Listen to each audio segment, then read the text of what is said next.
And here we go. Wednesday, October 20th. Ermanni and Edwards, the bottom line on Woodward Sports Network. Ryan Ermanni, Braylon Edwards. Braylon, good afternoon to you, my friend. Good afternoon, my guy. I'm just chilling life, man. I told you yesterday life is good, and we're just continuing. The network is steadily moving in the right direction, man. We got a lot going on. The Pistons started their season last night without Cade Cunningham. Baseball still at the precipice of getting right to that next level, which is the World Series. And you know, we got football back this Thursday, so I'm excited, man. It's going to be a heck of a night, and it's going to be a hell of a show. Before we get to all of that, I do have a question for you. I feel like as a teammate, you should have given me – now, you didn't know I was going to wear a sweater to the program today.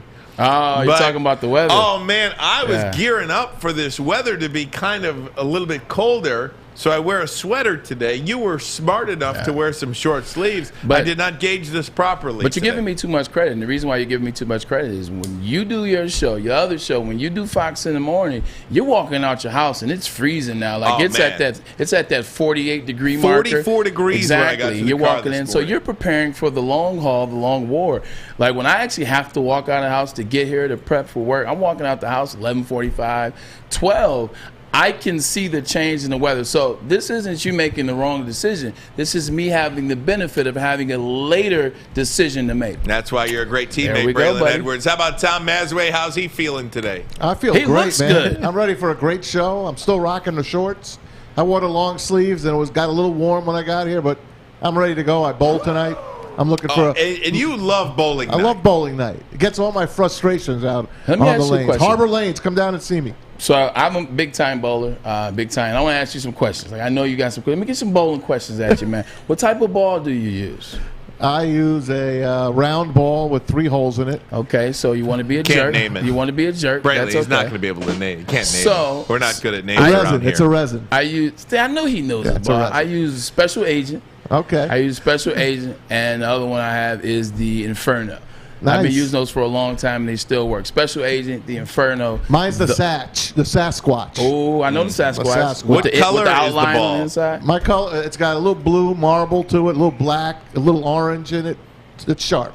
Mine's Always is, good to go with sharp. a blue one. Good. Yeah. Always good to go with a blue one. Mine's is blue and gold with a dash of purple, and the other ball is brown and orange. It worked for me when I was in Cleveland, and why not? Why change? I need to hit a couple of mystery games tonight. I'm short on dough right now. I need to win some money tonight. Well, there you go. There you go. All right, now how much you playing for? What? No, you all put like in a pot. you It's a put pool. $5 in. Okay. And The they have house a is mystery full. strike, right? Yeah, it's a mystery. They pull a number out of a hat, literally. And if you bowl that number, you win the pot. Stop it. Yeah, a few weeks ago I brought home like almost $500. Are you kidding me? Yeah. Get out of here. Yeah. Five to get you five, man. How many people are bowling? Well, there's 5 per team, so 10 per lane, 200. Are you kidding me? 200 people go bowling? Yeah. Yeah, you've never seen a bowling I've never league? seen a bowling league. It's lit, No, man. you know what? I digress. It's 5 per lane. It's 100 bowlers. Wow. 100 that's bowlers. still There's 20 lanes. 20 a lot lanes. of people. I Well, would if it's imagine like it'd teams, be like it's 5 20 versus people. 5. It's 10 people a lane, technically. Well, you got but a it's pair of lanes. crossbow. Yeah, you get a pair of Gotcha. lanes. All right. Come and see me, man. I'm in the shorts for crying out loud. You know what? It's so hard at night, I man. know. You know, I'm joking with you. Hell, I want to be in bed by 8:30. He wasn't No, joking, but You're not in bed at 8:30. No, I was not in bed at 8:30 last night. I was watching a little of the Pistons game. Ooh. Their season opener last night, minus Cade Cunningham. Doubles. So you feel like a little bit less than what you'd expect to see moving forward this season. But the Bulls beat the Pistons 94-88 last night. 24 for Jeremy Grant. They play the Bulls in a home-and-home now. They'll play them on Saturday in Chicago. Liked a lot of what you saw last night, Braylon, but you know, down the stretch, it was evident that this team misses an alpha. I mean, this team really misses that go-to scorer at the end of the game that can create his own shot, knock a couple of shots down. At the end of the game last night, they really were missing somebody to take over. Yeah, and you have to be excited that, you know, they were able to, and they interviewed Ben Wallace. When I say they, talking about George Blaha and Greg Kelser, longtime voice of the Detroit Pistons. They interviewed Ben Wallace during the game, and what you saw from that Detroit Pistons game was Ben Wallace, the going-to-work Pistons team, like very physical, very aggressive down the stretch. They held the Detroit Bulls under 100. I'm not the Chicago Bulls under 100. Like, you think of what they have offensively. Lonzo Ball can score points. DeMar DeRozan is a scorer. And you have Zach LaVine. Zach LaVine is one of the most underrated scorers and players in the NBA. Unrestricted free agent, too. I really, really, really am high on Zach LaVine. So he's 34. You're going to have games like that, but they were able to hold everybody else under 17. DeMar DeRozan was the next highest scorer at 17 points. So that's a good sign for the Detroit Pistons. You see that Jeremy Grant still can score. Jeremy Grant can score points, and that's only gonna help Cade Cunningham when he comes back, when he plays his first game. And you look at the other people scoring buckets. I like what the Detroit Pistons did aggressively on defense. Now you add Cade Cunningham back, and they're young. They're going to have to figure out what they want to do. Sadiq Bey, he did have double-digit points. I believe he had 12. So, they're going to score some points, and they'll have some it's going to take them a second to build some chemistry as young guys. Fourth youngest team in the NBA. Killian Hayes, no points. Yeah, that was tough. That's your number one pick a couple of years ago. Watch. You need something out of this guy. I know last year he was injured. You need something out of this guy. I mean, otherwise, I'm not going to say a bust pick already. You can't. Come on. No. But no points? I understand He's supposed to be that. your Isaiah Thomas. I understand that, but give him a break here. I don't think one game means much of anything. Now, if this becomes a trend with him, okay. But one thing I did see last night, he was getting some looks. He wasn't knocking down the shots. He will ultimately have to knock some of these shots down. But I have no concern with Killian Hayes right now. He's still a young player who really this is his rookie season. I mean, let's be honest. He didn't play last year at all, essentially. So I'm going to give him a break on last night. So also when you look at a guy like Killian Hayes, he comes to a franchise and organization, the Detroit Pistons, that haven't particularly played well, haven't got to playoffs, they haven't advanced in playoffs, they haven't had winning records. So what he's thinking is he's going to be able to be the guy last year. And then you draft a guy like Cade Cunningham. Cade Cunningham is a guy they've given the keys to the franchise. They've given the keys to the city. And everybody knows how good he was. You saw what he did his one season at Oklahoma State. So that kind of has Killian in a situation trying to figure out who he is, what is he going to be to the Detroit Pistons team. So he's going to need Cade to be there for him to figure it out. But don't worry. Just like Matt said, young guy, it was one season, and it was one game. He'll figure it out, and he'll come into his own. Cade, it worries me that he's more injured than they are letting on. I'm just a little nervous. That has crossed my mind a little bit, something to keep an eye on. Yeah. At what point will he be able to take the floor? And a better question is, look, this guy's missed most of camp. So, we talk about it in football. Braylon, you is better than anybody knows, to play football, to be in football shape, you need to play football. To be in basketball shape, you need to play basketball. And you're not able to do that if you are what? You're 100% correct, because when you look at missing those games, like when you're in college, the speed of the NCAA is very different than the speed of the NBA. And that was the same in football. The speed in the NFL is different than the speed of NCAA, but it's closer than the speed of NCAA basketball and NBA. It's a much different. When you get in that level, Kyrie Irving, those guys are moving at 1,000 miles a clip, man. You look at a team, like you just watch the chemistry that a team like the Bucks exhibited in the first game of the season against the Nets. Man, Giannis to Chris Middleton to Drew Holiday to Noir off the bench. These guys are moving at such a fast clip. You got to be able to play so that you can figure it out. So to your point, Cade Cunningham, as good as he is, as well as he played in the first couple of summer league games, that's not going to be anything like what he's going to see when he straps it on against, the fellow NBA teammates, the fellow NBA players against the opposition. It's going to be tough. Got to play to understand the pace. Want to get a couple of baseball games in from last night before we hit to a break. We're going to be talking to the NFL Network's Tom Pelissero coming up in just a couple of minutes. Questions for him. No doubt about that, but I want to get to some baseball last night. Start with the Atlanta Braves, by the way, up 3-1 in their series against the Dodgers now.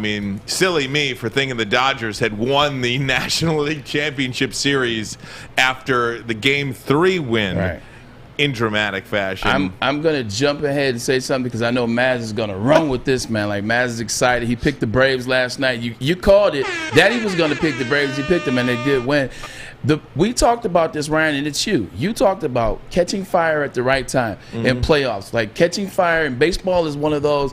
Baseball is probably the best sport to catch fire right around the postseason because it usually carries out through October, in the Fall Classic. The Braves are doing just that. A couple seconds ago, we were questioning them being, home field advantage in the playoffs against the Dodgers, who we felt were the second best team, most talented team in baseball, and they are rolling. Like they're playing with such good confidence, man. They are unflinching. That hit 2 nights ago against with Cody Bellinger. I thought it was over. Yeah. You thought it was over. You thought that here they come. The Dodgers, they have arisen. They have awakened to take over. And the Braves did not flinch. You look at Eddie Rosario. He could have had a cycle last night, but says, the hell with the double. Let me get another home run. Oh, my God. If it hit the fence, that would have been a double. That's Crazy. how close he was. Unflinching, man. Unflinching. So Game 5 later tonight, and it's going to be a bullpen game. A bullpen game for the Dodgers as they try to stave off elimination.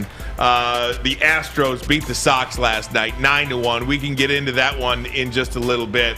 But we're going to be talking to Tom Pelissero, NFL Network. We'll do that next. This is Ermanni and Edwards. Woodward Sports Network, the bottom line. Fellas, football season is here. It's time to make your grooming experience easy like Sunday morning. Get to Lady Jane's Haircuts for Men. Walk in, relax, watch your favorite team play, and before you know it, your hair will be game ready.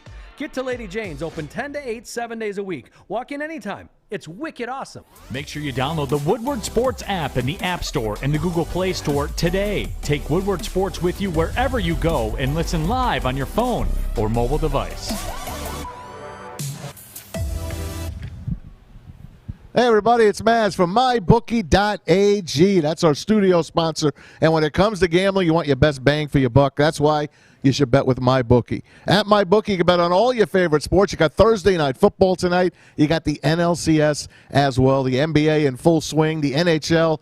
You got it all right there at MyBookie. Don't forget, go sign up. Use the promo code Woodward. MyBookie will double your first deposit up to $1,000. That's for fast money, and it's all yours. The promotion's available only for a limited time, so don't miss out. Head to mybookie.ag, use the promo code Woodward, secure that double deposit right now. Bet anything, anytime, anywhere with MyBookie. If you have a gambling problem, make sure you call the Gambling Problem Hotline, 800-270-7117. All right, welcome back here to Woodward Sports Network. Ryan Ermanni, Braylon Edwards, Tom Mazawey. Yes, We're going to check in sir. with Tom Pelissero from the NFL Network in just a couple of minutes. But first, Braylon, nobody is more in tune, I don't think, with what happens in Cleveland than a former Cleveland Brown himself. There's a lot going on right now, and the Browns play the Denver Broncos tonight on Thursday Night Football. They will do so without their quarterback, Baker Mayfield.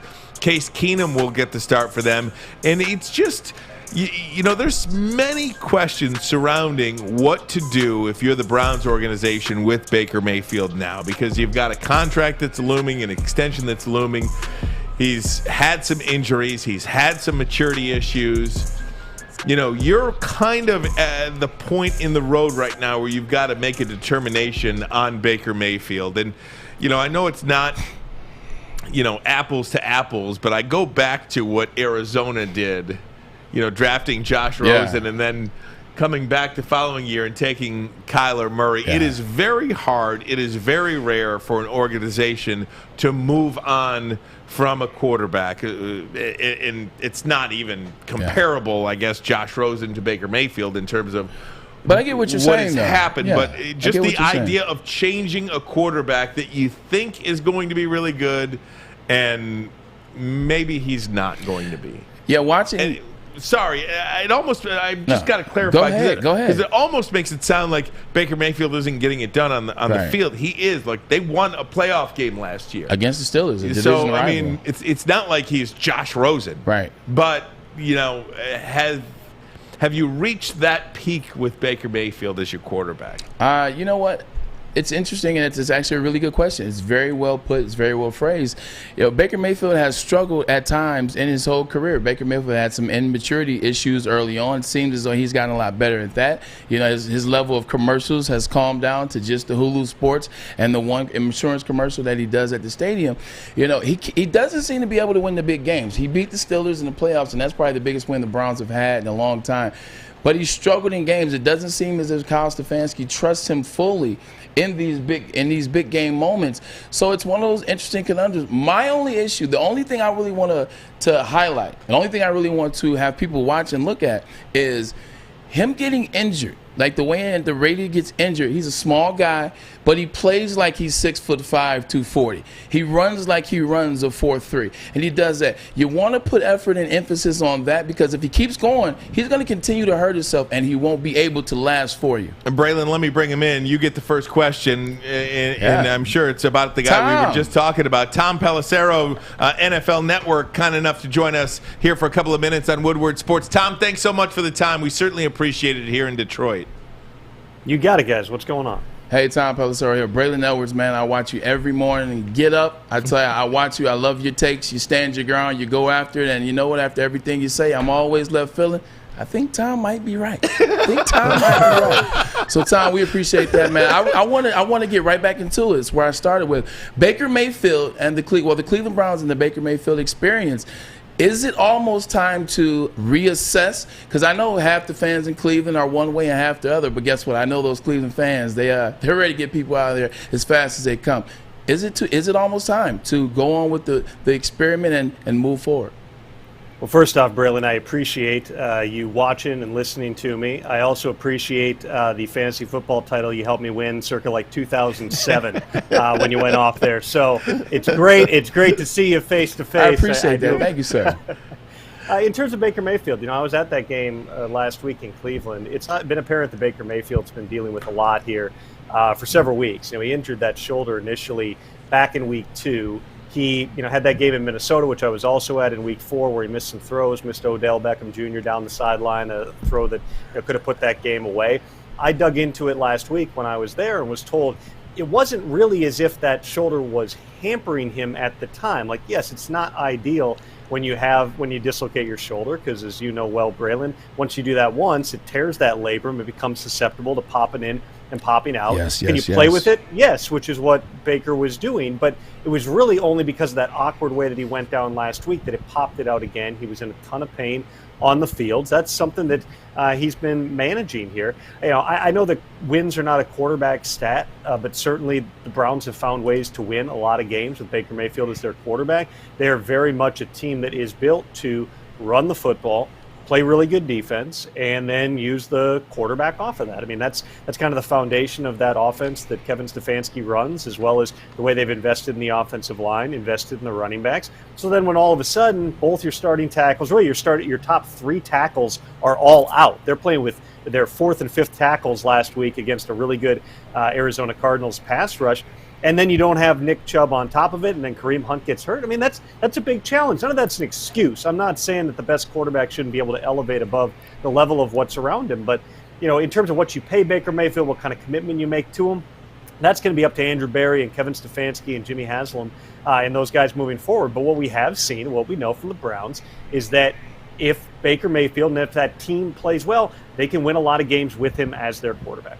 Yeah, and to correct, that is Good Morning Football, not Get Up. That was a bomb on my part. My apologies. I flip back and forth, too. It's easy to mess up. It's all good. It's going back and forth. It's in the morning. You're just waking up. It's like one looks like the other. I do apologize. It's Good Morning Football. Right. Hey, Tom, let me ask you just kind of a bigger picture question about moving on from a quarterback, whether it's a decision that the Browns are ultimately going to have to make with Baker Mayfield, whether it's if you go back to Arizona, moving on from Josh Rosen and selecting Kyler Murray again the next year, whether it's the situation with Tua in Miami. How difficult is it for those general managers, for those organizations to kind of get a do-over on that position?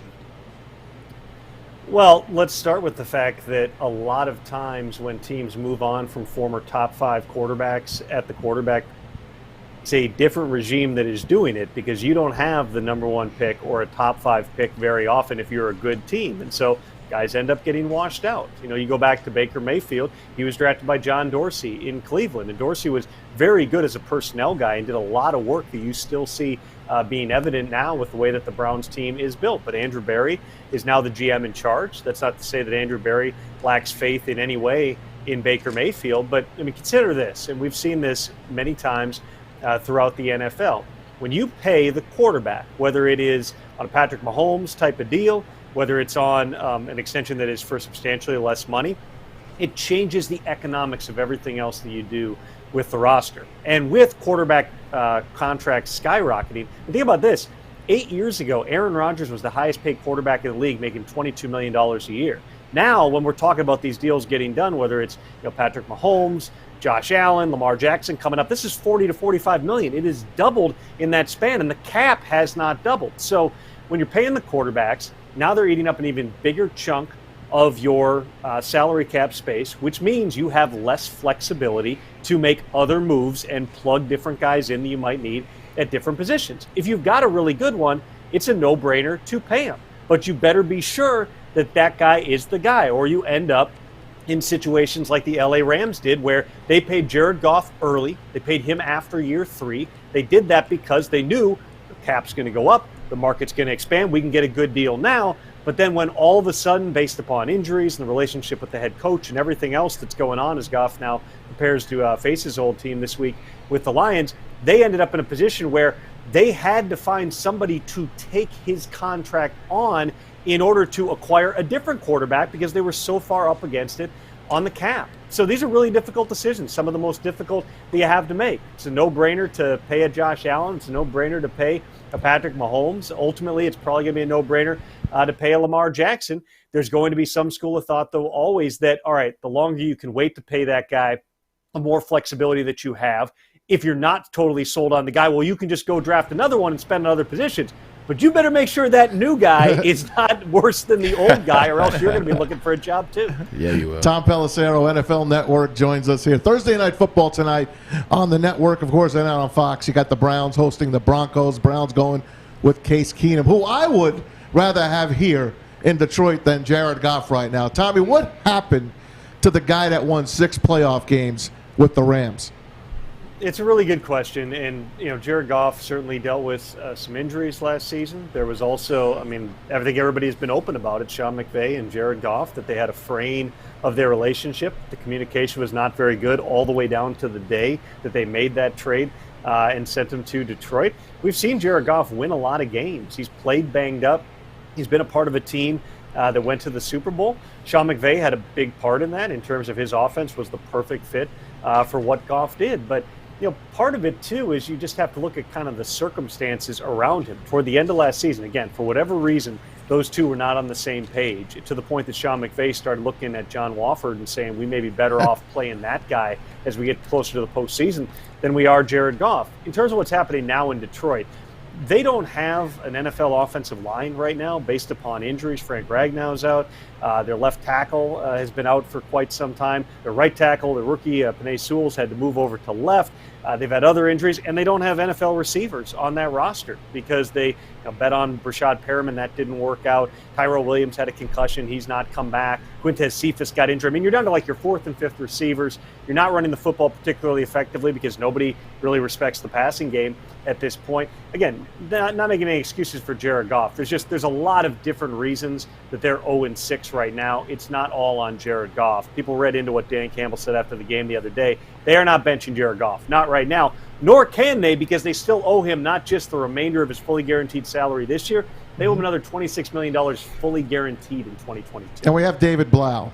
Yeah, David Blau's the backup. Go Boilermakers. That's another thing. Tom, give me a thought on Matt Stafford. What we're seeing him, his level of play right now at the Rams is, we've seen flashes here in Detroit, obviously, but the way he looks playing for the Rams is just next level.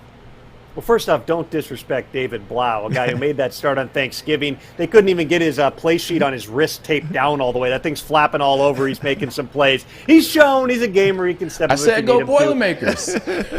Tim Boyle will be back at some point, too. He's another interesting guy if he ever gets a chance to be on the field. In terms of Matthew Stafford, Matthew Stafford is perpetually banged up. He's always got injuries. I mean, he already had one where he banged his hand or his thumb or whatever it was a couple of weeks ago. Continues to play through it.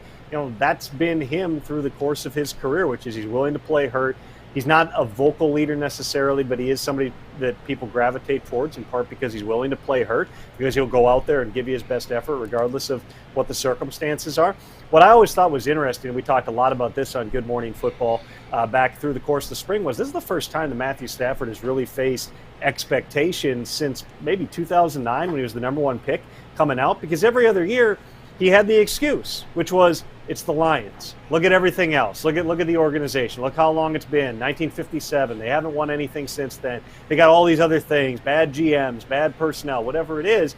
Now all of a sudden he goes to the Rams where everything is dialed up. A Super Bowl team a few years ago, a really good coach in Sean McVay. They got superstars on the other side with Aaron Donald and Jalen Ramsey. Why shouldn't Stafford be able to go into the playoffs? And you can even make the argument that if the Rams don't go to the Super Bowl this year, their season's been a failure because of the way that they've gone all in. To Stafford's credit, he's played well to this course in the season, really only had one clunker of a game for that entire offense so far, and he should play that well based upon the personnel that he's got around him. I just think it's going to be really interesting when Stafford, who I know has been to the playoffs a few times but never won a playoff game, when it gets down to December, January, crunch time in the postseason, how does he fare? There's nothing I'm saying about the makeup that would suggest that he's not going to be able to deliver. He just hasn't had to do it before, and never before has it been about, if they don't win those big games, about Matthew Stafford. Every other point in his career, it's been about, well, Stafford played really well. It was everybody else.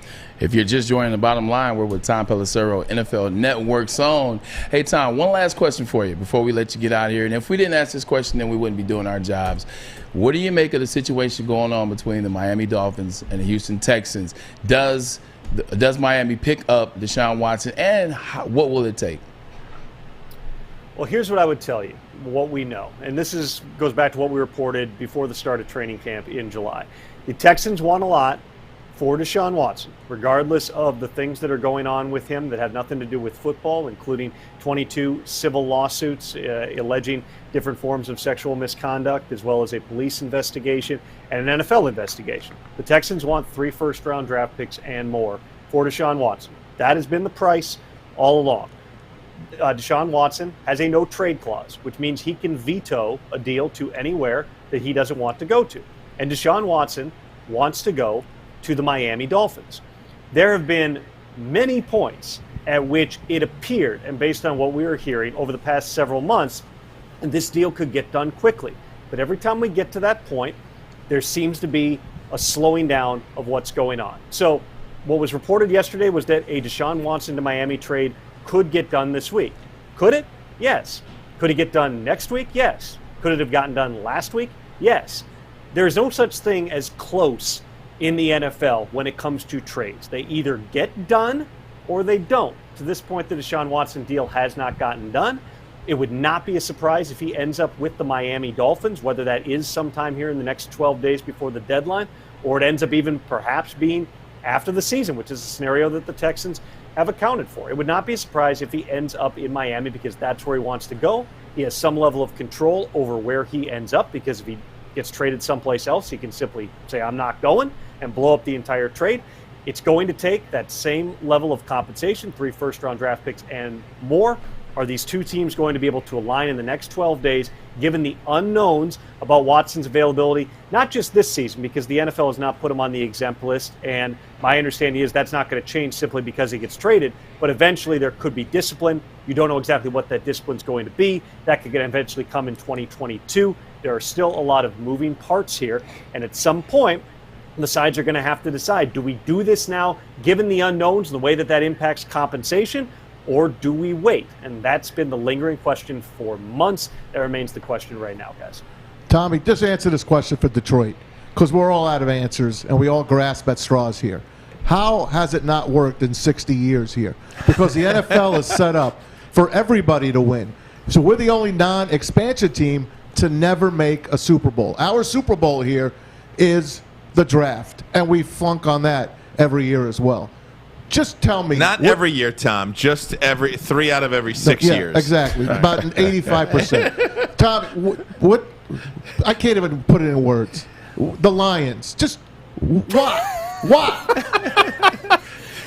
I would say this. It's a bad sign that I know off the top of my head the last time that the Lions won a championship, because we've had to recite that stat in 1957 so many times. Listen, there's a lot of things that have gone on. There's obviously been a lot of different regimes. There have been very good players who have been historic parts of the franchise, going back to Barry Sanders, Calvin Johnson, of course, Matthew Stafford, and people older than me would remember people a lot further back than that over the years. I would say this for the current regime and for the Ford family trying to get the right people in place. They swung big. They had a very open mind about who they were going to bring in as their head coach and general manager in the last cycle. They brought back Chris Spielman, somebody who understands that city, understands the organization.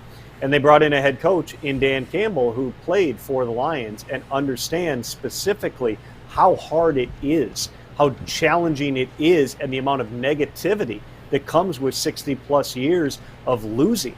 So I know they're 0-6 right now. That's obviously not wins on paper yet, but this was going to be a build. This was going to be something where they knew this was not going to instantaneously be a playoff team this year, because they were so young on defense, and that was even before they started losing guys, Jeff Okudah among others, going down. They knew on offense they were going to be challenged at the wide receiver position. They thought the offensive line was going to be the strength of the team. All of a sudden, everybody ends up getting hurt. So I would say judge this Lions regime not based upon the 0-6 start, and the fact that, quite frankly, they're punching above their weight every single week. Last week against the Bengals was not good, but every other game they are hanging in games that they have no business hanging in based upon the state of the roster right now. They've got to show growth on offense. Dan Campbell's made that clear. He's changed up some things. I know in practice in recent weeks. A couple weeks ago, he had the ones going against the ones on big plays in practice. That doesn't happen a whole lot in the regular season. They're trying to find different ways to challenge guys. A big thing coming into the year was try to have some early success, gain some confidence with that group. Again, that hasn't happened. They've had a couple of near misses that, frankly, in one instance, reduced their head coach to tears. But this is going to be a process here. They've got a guy in Brad Holmes as the general manager who was on the college scouting side with the Rams. That's going to be his bread and butter. He really only had one draft so far. He's got a lot more capital coming now in the 2022 draft. Give it some time. Know that they want to invest in developing that toughness within the program, getting the right types of people in place. They're just starting to lay those bricks right now. So let's have this conversation again a year or two down the road and see where we're at here. This was never going to be a quick fix. So everybody stay calm. Everyone stay calm for now in Detroit. This is going to be a process, but they believe that they've got the right people in place to take it the right direction. Rebuilding since 57. There you go. Tom Pelissero, check him out. This is a real rebuild, though. You want the real rebuild. This is it right here. This is the real rebuild. Your lips to God's ears, my friend. Tom Pelissero, NFL Network. Check him out there. You, buddy. Also on Twitter at Tom Pelissero. And thanks to Glad this those man, 16 touchdowns 2007 fantasy football champion, Tom Pelissero. Thanks so much, my friend. Thanks, fellas. All right, appreciate you you, bet. buddy. We appreciate your time here on Woodward Sports. Got to get to a knows break. some stuff, doesn't Gonna he? react to some of that next, including the Deshaun Watson stuff, which we need to I jump right find back into that. fascinating. There's a third team involved. Why not get involved? I'll tell you why. I'll have that answer for you next. This is Ermanni and Edwards. Woodward Sports Network, the bottom line. Tony is a third-generation logger that has a simple, practical approach to life and work. That's why his Coast DX342 knife is perfect for him. The stainless steel blade is rust-resistant and made for all-weather use. And the double roll-lock safety ensures that it will never inadvertently close when he doesn't want it to. That's why Coast is trusted tough. Start a new career in an industry that is always essential. Ladies and gentlemen, I am talking about the heating and cooling industry. Learn more today by visiting northwesterntech.edu.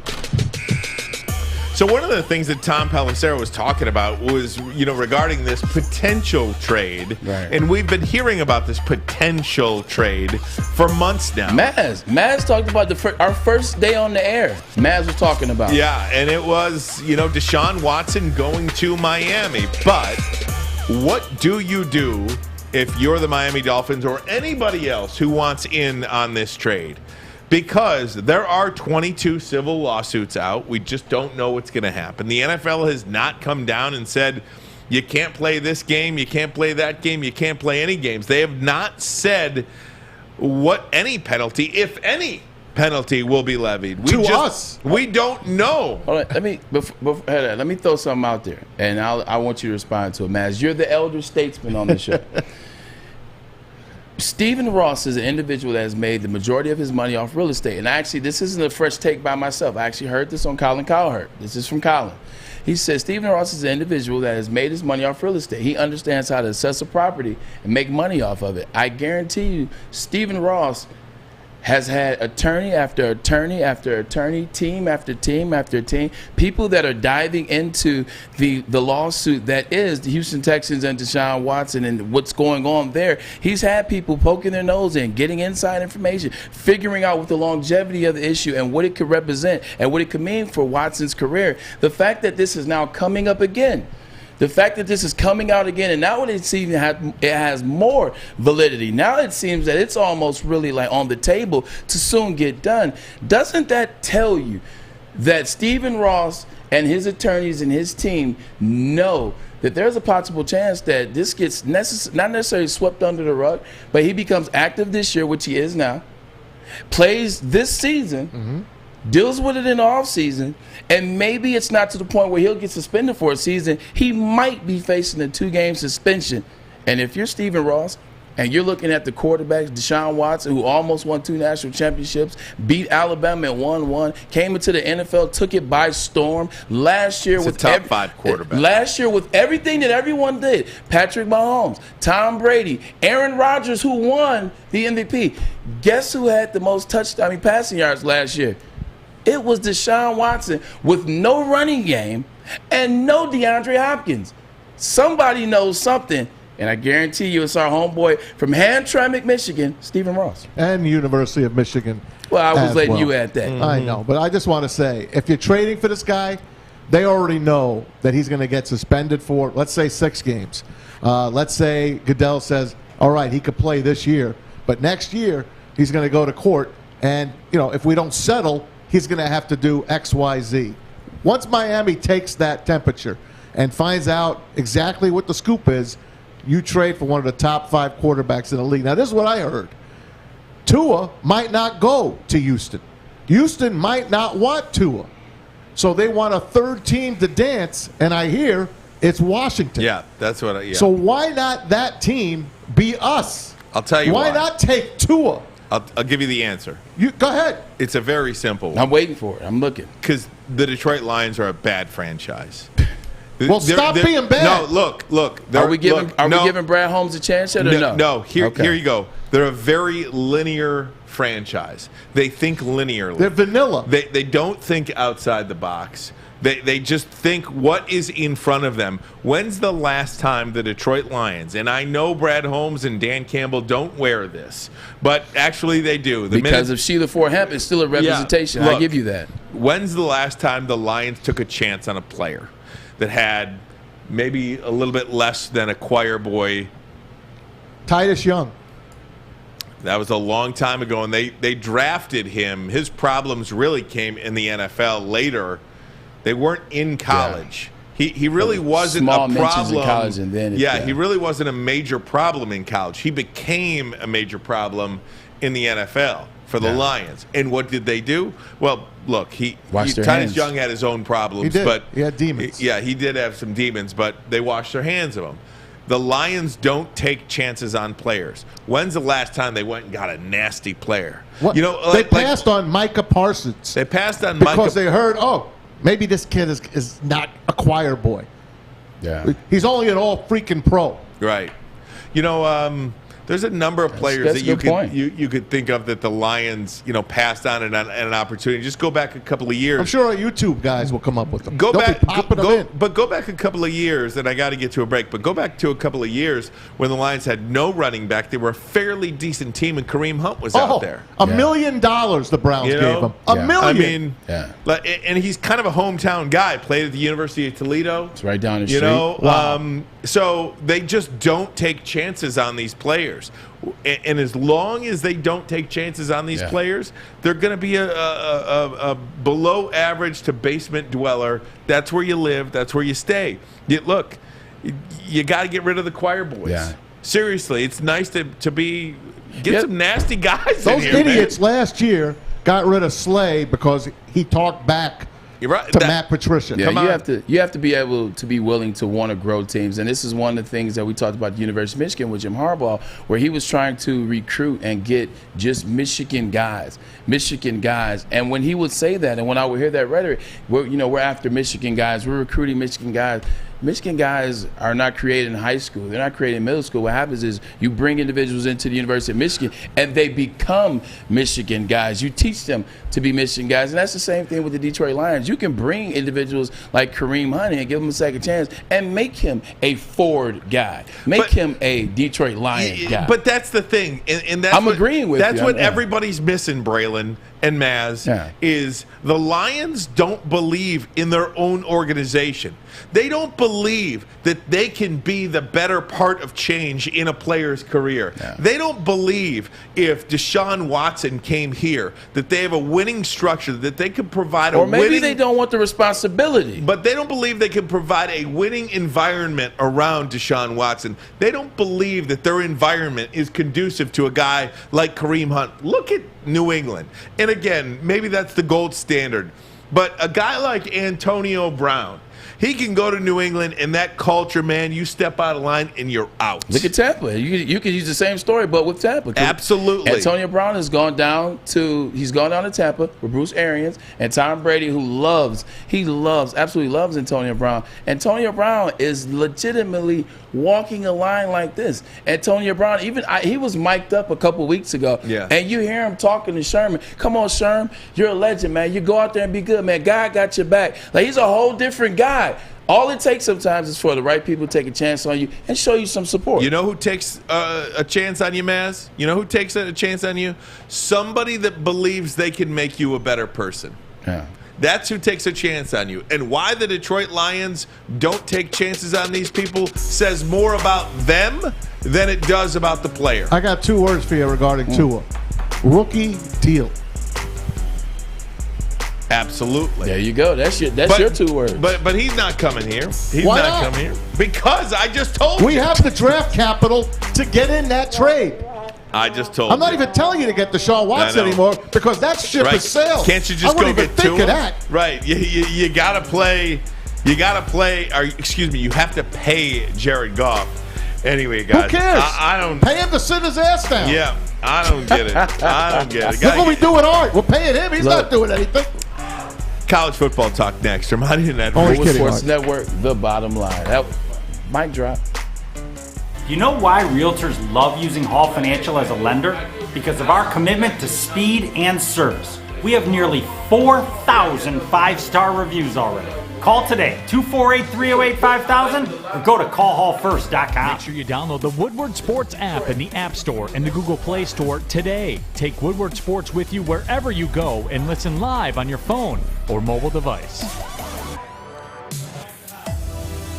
Fellas, football season is here. It's time to make your grooming experience easy like Sunday morning. Get to Lady Jane's Haircuts for Men. Walk in, relax, watch your favorite team play, and before you know it, your hair is game ready. Get to Lady Jane's, open 7 days a week, 10 a.m. to 8 p.m. Walk in anytime. It's wicked awesome. You guys got a thought you want to clean up on that Watson stuff or no? You want to move on? I think we're good. I mean, I think we. That's Matt's subject. I say if there's a third team involved, you're going to let Washington get in and not us? You're going to let maybe Carolina get in and not us because they still want a quarterback? You heard their owner, David Tepper. He's not happy with Sam Darnold right now. They're probably looking at Darnold now saying, yeah, I guess this is why the Jets got rid of him. The guy can run.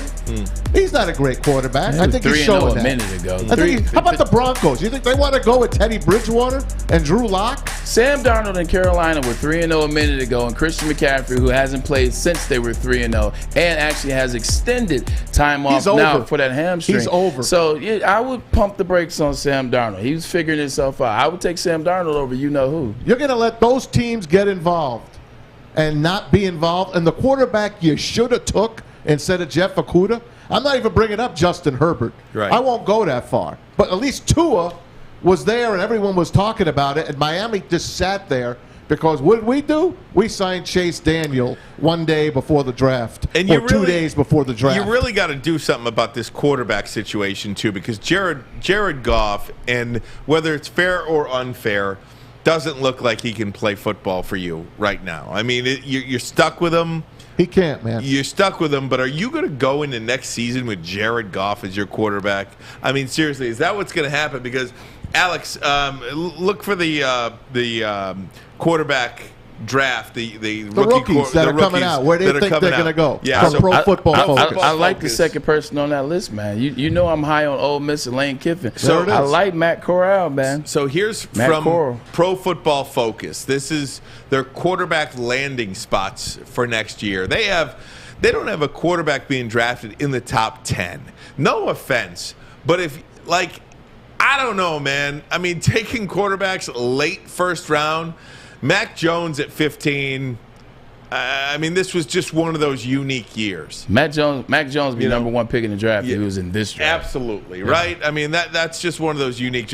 You're telling me Sam Howell? You want Sam Howell? Do you watch North Carolina football? Because I do. I got 2 words for you. Mitchell Trubisky. That's all you need to hear. I do watch North Listen, Carolina you want to know football. something? If I'm picking late in the first round with the Rams pick, you're going to pick like 30, 31, or 32. I would take a roll on one of those guys. That is a wasted pick. I'm telling you right now, it's a wasted pick. Pick a wide receiver at 30 or at 28. You need something. You need something to look at to have some hope. You need a starter in that position. You don't need some guy that's you know because he's there and because you suck at that position. Like a lot of times when you're value, give me a freaking Pro Bowler. When you're a first round pick. When you're drafting, you have a draft board. The reason why you have a draft board is because you rank who you believe to be the best individuals in the draft. When you get that pick, when you get to your chance, you look at your board. Out of our top players that we think are on the board or we think are good in this draft, who's here? Who's available at this pick? If the player that you have ranked number 1 or number 2 or number 3 is there at 30, you got to draft them, or 4 or 5 or 6 continuously down that list. Whoever is there at the top of your draft board, you take when you have that pick. And if you don't have an individual like Matt Corral ranked above some of these wide receivers that you have coming out this year, then you know what? Then you draft the wide receiver. By the way, Spencer Rattler was not up there. Do you think there's a chance that he can get back on that board? By the way, he took Oklahoma out of his Instagram, social media. He's just a quarterback now. His title on his social media was Oklahoma quarterback. Now it's just quarterback. So, look, Spencer Rattler never did it for me. I'll tell you this much about Matt Corral. I'm not a talent evaluator. I might not know what I'm talking about. You don't. I just got my eyeballs. And the way I saw Matt Corral look like he was playing against a bunch of ghosts when they was playing the Alabama defense, I don't need any part of him either. Yeah. No, if you look at Stick with Malik. That's kind of funny. Speaking of ghosts and Sam Darnold. But, going to what we were talking about with Spencer Rattler, Spencer Rattler is very similar to Kelly Robinson. You see what happened to Kelly Robinson, the Clemson. Kelly Robinson struggled. I believe it was Kelly Robinson, the quarterback that was there. Anyway, he was a starting quarterback. They went to the national championship, and then they lost to Alabama, or they lost in the playoffs. But he came back that season, and they replaced him, and he never looked the same again. He went to Missouri, and you've never heard his name again. He hasn't come up in anybody's pick, anything of that nature. It's the same with Spencer Rattler. I think when Spencer Rattler leaves Oklahoma, he'll never come up again, just like Kelly did from Clemson when he transferred out of Clemson and Dabo pulled the trigger and he went to Missouri. The good thing for the Lions, look, if you're not going to have a generational quarterback available to you at 1 or 2, if this isn't the year for that, at least it looks like there's 2 very deep players on the defensive side of the ball. The Thibodeau from Oregon, and his name is the safety from Notre Dame. His name's escaping me right now, but that dude is a stud. Terry Fair? No, not Terry Fair. Randy Moss. Oh my God! You take it back to the 98 draft. Pardon me. There's another example of the Detroit Lions not taking a guy with a checkered past. Yep. Randy Moss. Could be the worst one at. Could be the worst potentially non-pick ever. But 20 teams passed on him. Name we're looking for was Kyle Hamilton. Thank you. Kyle Hamilton. But I'm not very good with names, Braylon. Remember that. We'll get better. We promise you. We'll get better. But, all right, let's get into some college. There is a game in Ann Arbor this week. There is. We're going to get to that next. Michigan and Northwestern. Is it a trap game? Any reason to believe that the Wolverines are going to lose this game? Every game is a trap game. Yeah, every game's a trap game. Everybody can get beat. Woodward Sports Network, the bottom line. I'm looking to bring on another HVAC tech right now. We are recruiting 5 to 10 techs a month. We're looking to grow and expand. Every new tech we hire is from Northwestern Tech. The hands-on training is fantastic. They're always my first call. We love hiring Northwestern Tech grads. They come out trained and ready to work. Our program is only 10 and a half months, and our next classes are starting soon. So why wait? I'm looking to hire a graduate of Northwestern Tech. Northwestern Tech. Northwestern Tech. Northwestern Tech. Hey, gang, it's Maz for Legacy Partners Insurance. If you haven't checked your insurance lately, you're probably paying too much because it does creep up every year, and you probably don't have what you need. You don't have the coverage you need. Check out Legacy Partners Insurance, an independent agent, a local agent that knows the local insurance market. When I say by independent, they have the carriers compete for your business. In other words, if you need home or auto, that's your personal, they will shop between 7 and 10 carriers. For your business or commercial, they shop for 50 different carriers. So you know you're getting the best price and the best coverage. Give them a try. It's free. Make the 586-209 4106, or better yet, go online to legacypartnersins.com/Woodward Sports. Takes you to a landing page. Fill out a couple of seconds worth of information. Someone will get back with you, and it doesn't cost you a dime to give them a try. Not only that, we'll put you in a drawing for a $50 Amazon gift card for just trying out Legacy Partners Insurance. Tell them Maz sent you from Woodward Sports. Welcome back. If you're listening to 93.5 The Roar. 99.1, 94.7 HD2 FM. We certainly appreciate it. We are on tape delay from 6 p.m. to 8:30 p.m. on those radio stations. We are live on Woodward Sports Network's YouTube channel. All the way live. And Twitter from 2 to 4 p.m. weekdays. Of course, you can listen to us anywhere podcasts are found. Just look for Woodward Sports, the bottom line. Just like Detroit rapper said, Dusty McFly, and I quote, "We out here." We out here. Yes, sir. That is right. And that's the best white guy impression of a rap, aren't you? What the hell was that? Yes, Talk about Michigan, Northwestern. We are out here. We are out here. You sounded like Chris Myers there for a second. Yeah. That deserves a wow. Wow. Anyway, Michigan is playing Northwestern this week at home. You going? Yeah, I'm going. Are you going? You over there talking about some nonsense.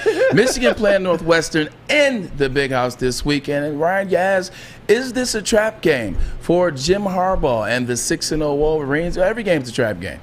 If you don't bring your A game, you can lose any game. You look at what Northwestern did last week against Rutgers, a team that Michigan struggled with. You know, they held Rutgers to under 170 yards passing. They held them to only 70 yards rushing, and they put the pressure on them. Mm-hmm. You know, they scored some touchdowns from the quarterback position.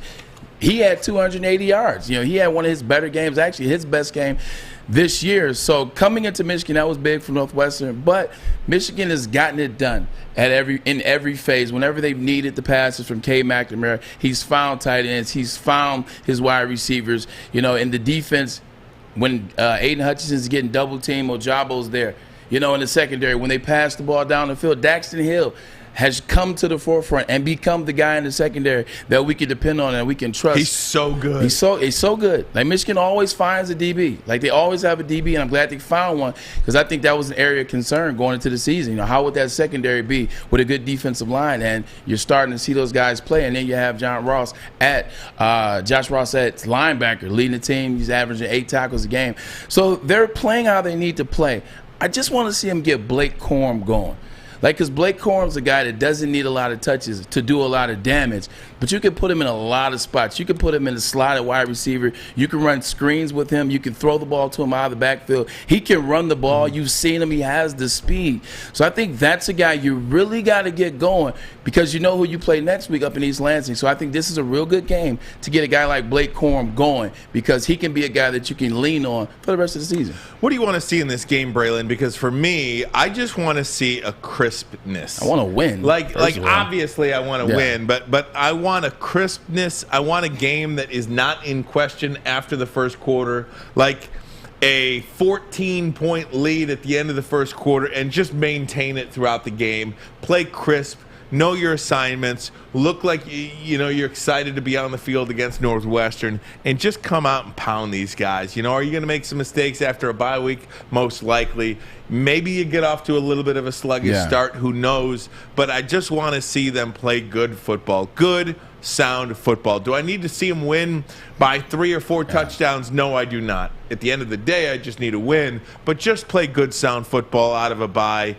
And I'm not going to say, look, it's a Big Ten team. I'm not going to say treat it like an exhibition game, because of next week's road matchup in East Lansing. But please go out there, look like you did something in the bye week, and play crisp football. Yeah, 100%. Go ahead, Max. Go ahead. I was just going to say, Bray, you could tell me better than this. Off the bye, it's been known Jim Harbaugh really hasn't had this team. He's two and struggling. 2-3 at Michigan. I mean, but this is a perfect team to come off a bye against. I mean, I'd rather do this than come off a bye and play MSU like they're going to do and play Michigan next week. Yeah, no, that's what we talked about. We asked Tywan Jones, former Michigan State linebacker. We asked him how he felt. We asked my father. We've asked Brady Quinn. Everyone that we've asked about, would you rather have the game by game or by game? And everybody said they'd rather have by game. And that's what Michigan has in Northwestern. But I agree with you, Ryan. Like, you don't have to have them blow this team out. You want to see them win, but you don't ever want them to look stressed. You don't ever want them to look worried. I've never been 6-0 going into a game, but I've been, 7-1, 8-1, 9-1. I've been those levels. And when we had those good teams in 2003, 2004 at Michigan, Ryan and Maz, like, we didn't look like we were going to lose to the teams that you shouldn't look like you're going to lose to. Like, we played Minnesota, but Minnesota had Marion Barber. They had Lawrence Maroney. They played us tough. Purdue had Kyle Orton. They had Dorian Bryant, Taylor Stubblefield. So we had some close calls. But we just never looked like we were going to lose, and that's what I need to see when Jim Harbaugh, Cade McNamara, and Aiden Hutchinson go and play against Northwestern, a team that struggled. You don't want them to have to struggle or look like they're going to struggle, especially when your next game is going to be one of the more defining moments of Jim Harbaugh's career. So one of the things we are allowed to do as fans, I'll lump myself in, is look ahead. Yeah, I'm a fan of the Analyst now too, so yeah, I agree. We get to look ahead. I don't want to see the team looking ahead. And you'll be able to understand really quick whether or not they just think they can show up on the field and beat Northwestern because they're looking ahead to next week's game. We'll know that quick. We can look ahead. They can't. They got a football game to play on Saturday. You can look at a game and you can see if a team is actually looking ahead and looking to the next team and coming out slow and coming out sluggish and not being up and prepared versus a team playing good and just getting a team's best shot. What Michigan did against Nebraska, that wasn't them overlooking Nebraska. That wasn't them looking ahead to, 3 weeks from now playing Michigan State or being 7-0. That was them playing a team that was coming out firing on all cylinders. It was electric at Lincoln Stadium or Tom Osborne Field in Nebraska. That was a good team. You saw good football in spurts out of Nebraska. That wasn't them looking ahead. But you can see when a team just looks bad and they just can't figure it out and they don't look awake and they get punched in the mouth. And like my dad said, sometimes when you get punched in the mouth when you're not ready to play, sometimes it's kind of hard to try to turn it on, and it's sometimes not enough time to figure it out. This is a Nebraska team that lost by 50 points to Nebraska. Or a Northwestern team that lost by 50 points. 40 now, was it 56-7? But they also allowed Rutgers. I mean, they also beat Rutgers up. And Michigan with Rutgers, they struggled against Rutgers. Like, it's always matchups. It's interesting, right? That's why we play the game.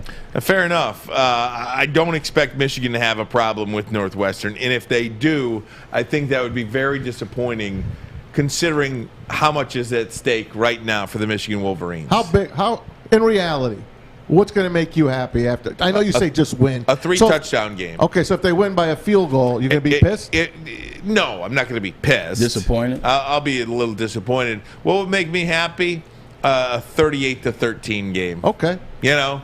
Something reasonable. I think that's reasonable. I mean, they're right? at the big house. They should hold serve. They should win by at least 2 touchdowns. That's a reasonable score for a 6-0 team, top 6 team in the country against a Nebraska team. Or, I keep saying Nebraska, Northwestern. And that's why it's actually a good conversation and debate to have in terms of which would you prefer, the game, the buy the game, and the buy the game, the game. Because you look at how Michigan State came out and played against Indiana. Indiana had a game plan. They played well. They executed their game plan. They put Michigan State in spots that they had to struggle a little bit during that game. Ultimately, Michigan State came out on top. But you saw the struggles. But now Michigan State has a whole 2 weeks to get ready. They had a week to clear up the boggleness against Indiana. They had a week to shore it up. What did we do wrong? There was no push at the line of scrimmage by the linemen. There was no, they had a week to figure that out, to get that all squared away. And now they have that week plus another week to get ready for the Michigan Wolverines. So I think that could actually play to the favor of Michigan State. They got a chance to clean up some issues, and they got a chance to really prepare for Michigan. So I think it's going to work for them too. Michigan's got to not look past Northwestern or even Michigan State because they still have Maryland, and they got to play that Indiana team who gives them fits usually. So it's a one game at a time thing, but I like Michigan this week, maybe to win by 2 touchdowns. I don't think they cover the 23. All right, and we'll get into that tomorrow. Maybe that could be part of your pick segment there. Could be. I didn't mean to jump ahead of Dave. No, that's okay. No, good, buddy. It's definitely good. Hey, we are going to get back into some Lions talk next. Right. Matthew Stafford had some things to say. Jared Goff had some things to say about facing their former teams. And Dan Orlovsky with an interesting story about Matthew Stafford as well. We'll have that all for you next. Hour number 2 of the program coming up next. Ermanni and Edwards. Woodward Sports Network, the bottom line. Papa Romano's has a pizza that is pleased to meet you. The Pizza Pizza is a sizzling deal and fully loaded with pepperoni, ham, Italian sausage, ground beef, and bacon. Get a large Pizza Pizza for $16.99 at paparomanos.com. Make sure you download the Woodward Sports app in the App Store and the Google Play Store today. Take Woodward Sports with you wherever you go and listen live on your phone or mobile device. Hey, gang, let me tell you about Guardian Alarm. They are a good defense on and off the field. It helps you feel secure. Guardian Alarm has the state-of-the-art technology that helps you feel safe. You can unlock your doors, 24/7 local monitoring. You can even check in on your home temperatures, detect smoke, carbon monoxide, everything you need to know. All you have to do is call this number, 1-800-STAY-OUT. That number again, 1-800-STAY-OUT. Guardian Alarm, for over 90 years, you're trusted. They have been trusted at keeping your family safe. Guardian Alarm, your local security experts. It's close to 100. They might know what they're doing. Yes, absolutely. You're in business for 90 years. You're doing something right, right? All right, gang. Jared Goff, Matthew Stafford, both spoke to the media regarding this game, and Matthew Stafford, interesting enough, he declined to do a conference call with the Detroit Lions beat writer. See, I do. I don't like that at all. I do, and let's discuss that in a minute. Let me play for you what Stafford had to say regarding playing his former team, because, Maz, I'll tell you this much. Maz doesn't like it. There's only so much you can say. Right? I mean, there's only so much you can say about playing your former team, about your time at an organization with a franchise that, was not very good. He played his heart out here. What was it? From 11 to 18, he played every single game the Lions played. He's a tough guy. Here's what he had to say yesterday in Los Angeles. everybody wants to say I circled the Rams. I asked for a trade not knowing anywhere where I was going to be. There were a bunch of different spots where I thought I could go. I ended up here. I'm extremely happy to be here. Pinch myself, getting the opportunity to play for this team with these players and these coaches. As far as comparing it to Detroit, I'm not going to do it. I just know that I'm having, a blast playing a bunch of football with some great players and great coaches. I loved my time in Detroit. I loved all the experiences I had. Some of them were tough, but they helped mold me into the player and the person that I am today. I spent some, really meaningful time in my life, both on and off the field in Detroit, and I really enjoyed all of it. So I'm having fun what I'm doing right now. I had a great, experience for 12 years in Detroit. That's kind of how I want to leave it. There's nothing more to say than that. Is. That's it. And I appreciate Matthew Stafford for taking the high road. He's always been a class guy. Yeah. He's always played his heart out. But what question could be asked that was not answered in that media session right there? Some BS. Because the only thing that could be asked is about why didn't it ever go right here? Why was this organization? Now that you're with the Rams, what's it like to play for a real organization? No, not like that, but compare your time in L.A. to your time in Detroit. I mean, he should have gave the Detroit guys a chance to talk to him. He should have. For what? He owes it to Dave Burkett. He owes it to those guys. I don't believe he owes them anything. Because all the years they've been here and talking to him? For what? When you talk to the guys, you got to talk to all of them. So for the two people that are going to ask great questions or show you love, you still got 8 or 9 or 10 or 11 jackweasels on the phone that are going to try to ask you questions that are manipulative, that take you to a direction you don't want to be in, direction that the fans don't deserve, that you don't deserve. He answered everything that he needed to answer in that press conference, in that presser. Now, after the game, he could talk to some of the Detroit media that might be there. He could talk to them. He could talk to some guys one-on-one and in person. Hey, Dave, miss you. How you been? What's been going on? I like it out here. It's been going well. He could talk to those guys in person, individual, or even on the phone. But before that game, all they're going to try to do, I've been in this situation before, all they're going to try to do is, and not the good ones, it's the bad ones, which most of them are, they're going to try to take him down the road before the game to distract him from the game, distract him from the positivity and the time that he did endure in Detroit. Like Matthew Stafford, you got to look at it, you got to respect him. He did nothing in his time here to take away from his last name, to take away from who he was as a person, his character. Even in the bad times, even with ribs and shoulders and injuries and nagging, frustration. You know what it's like to go home to a wife that's frustrated? Like, she's been ready to get out of here for a long time. I guarantee you, she has been ready to get out of here for a long time. She was like, babe, we got to get out of here. Babe, we got to go somewhere. So he's been dealing with that too. And he always handled like a professional and a pro. He wants to continue that moving forward. Why mess up now? I get it. But, Jared Goff talked to the L.A. guys. And another guy, Sean McVay, didn't talk to the Detroit guys either. And I know you're going to tell me the same thing. But Matt and Jared aren't the same type situation, though. I get it. Like, Jared's time over there was special, and he got kicked out in the middle of the night. So, yeah, he wants to talk to them. I understand what you're saying. I do. Matt, let me ask you a question. Yeah. And I know Braylon's talking about, like, questions that might not be, from whatever. I don't want to call them bad media members, but you know what I mean? Whoever. Media members that are trying to get an agenda. Whatever. Right. What's a good question? What question would you ask Matthew Stafford? What question would you ask Matthew Stafford before this game that he didn't answer in that soundbite right there? Just talking about, look, I'm not going to compare my time in Detroit. I love Detroit. It helped mold me. It shaped me and who I am. I'm just not going to go down that road respectfully. I wouldn't compare Hollywood to Detroit. I'm not going to ask him. I know what the answer is. The weather is beautiful there. Everything is beautiful there. The sunshine is out most of the time. If it doesn't have an earthquake, it's heaven on earth, the left coast. But I would have asked him what I wanted to know from the get-go, what the Detroit fans wanted to really know.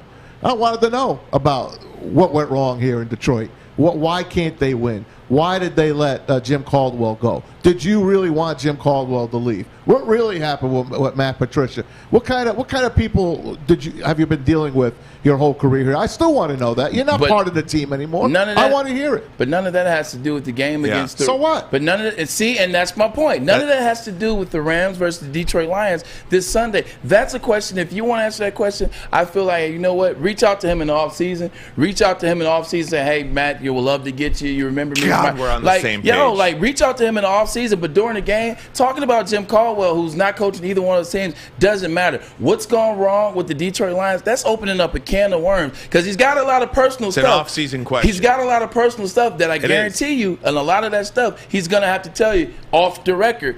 Guarantee you he has a lot of stuff. Okay. Yeah. How about your no trade clause? I mean, where didn't you want to be traded? And we heard little things like that. How close were you to going to Carolina? Because the Lions could have had back-to-back first-round picks. Does that matter in the grand scheme of the game? I'm a Detroit reporter. That's what I want to ask. That's what I want to know. And I bet you everyone else listening to the show, they want to know from Matt Stafford, too. But he has a job to talk about what's going on, and that is the Detroit Lions versus the Los Angeles Rams, and that's what he wanted to stick to. He knew these questions would be coming, and that's why he made the decision to say, you know what, I will respectfully decline the Detroit media request because I know where it could get to. And I really think that's the point, too, because, Maz, you have every right to ask those questions, but he's got every right not to answer. Exactly. He has every right not to answer them, and maybe those are questions that he will answer at some point down the road. In his memoir. I don't think down, a couple of days before he's about to face.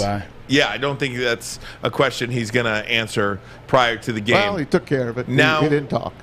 One of the things he also said was there is a lot of buzz around here. I think there are a lot of Detroit Lions fans that certainly are rooting for him to have success for the Rams and win a Super Bowl. You are one of those people? Damn right. Absolutely. Yeah, you should be. Now, I want him to succeed, too. The only reason why I want them to lose this year, which is not working out is for the pick. For what? Right. So they can pick someone that's not going to play? I mean, I don't know, dude. I don't care about that anymore. My loyalty is to the Lions, not to the Rams. Who gives a damn? You know what I mean? Yeah, my loyalty is with the Lions, too. Yeah, if you can escape and go win a Super Bowl like Matthew Stafford, all the power. And all to we him. need is California doesn't tickle my fancy Who either. cares? You know what I mean? I don't care where he is. But nonetheless, so interesting. Here's what he had to say regarding Lions fans who are rooting for him. Yeah, I mean, I appreciate that very much. I could see how it would be very easy for people to feel the other way, and for people to, take some happiness in any kind of success that any former player is having away from their building is really just a testament to them as well. I mean, that's the kind of people they are in Detroit. Great people, both in the organization and in the city itself. So I really did enjoy my time. I had great relationships built, and maybe that has something to do with it. But I think it's more of a testament, not to me, but to the people of Detroit, that they can cheer an ex-player as much as I guess they have for me.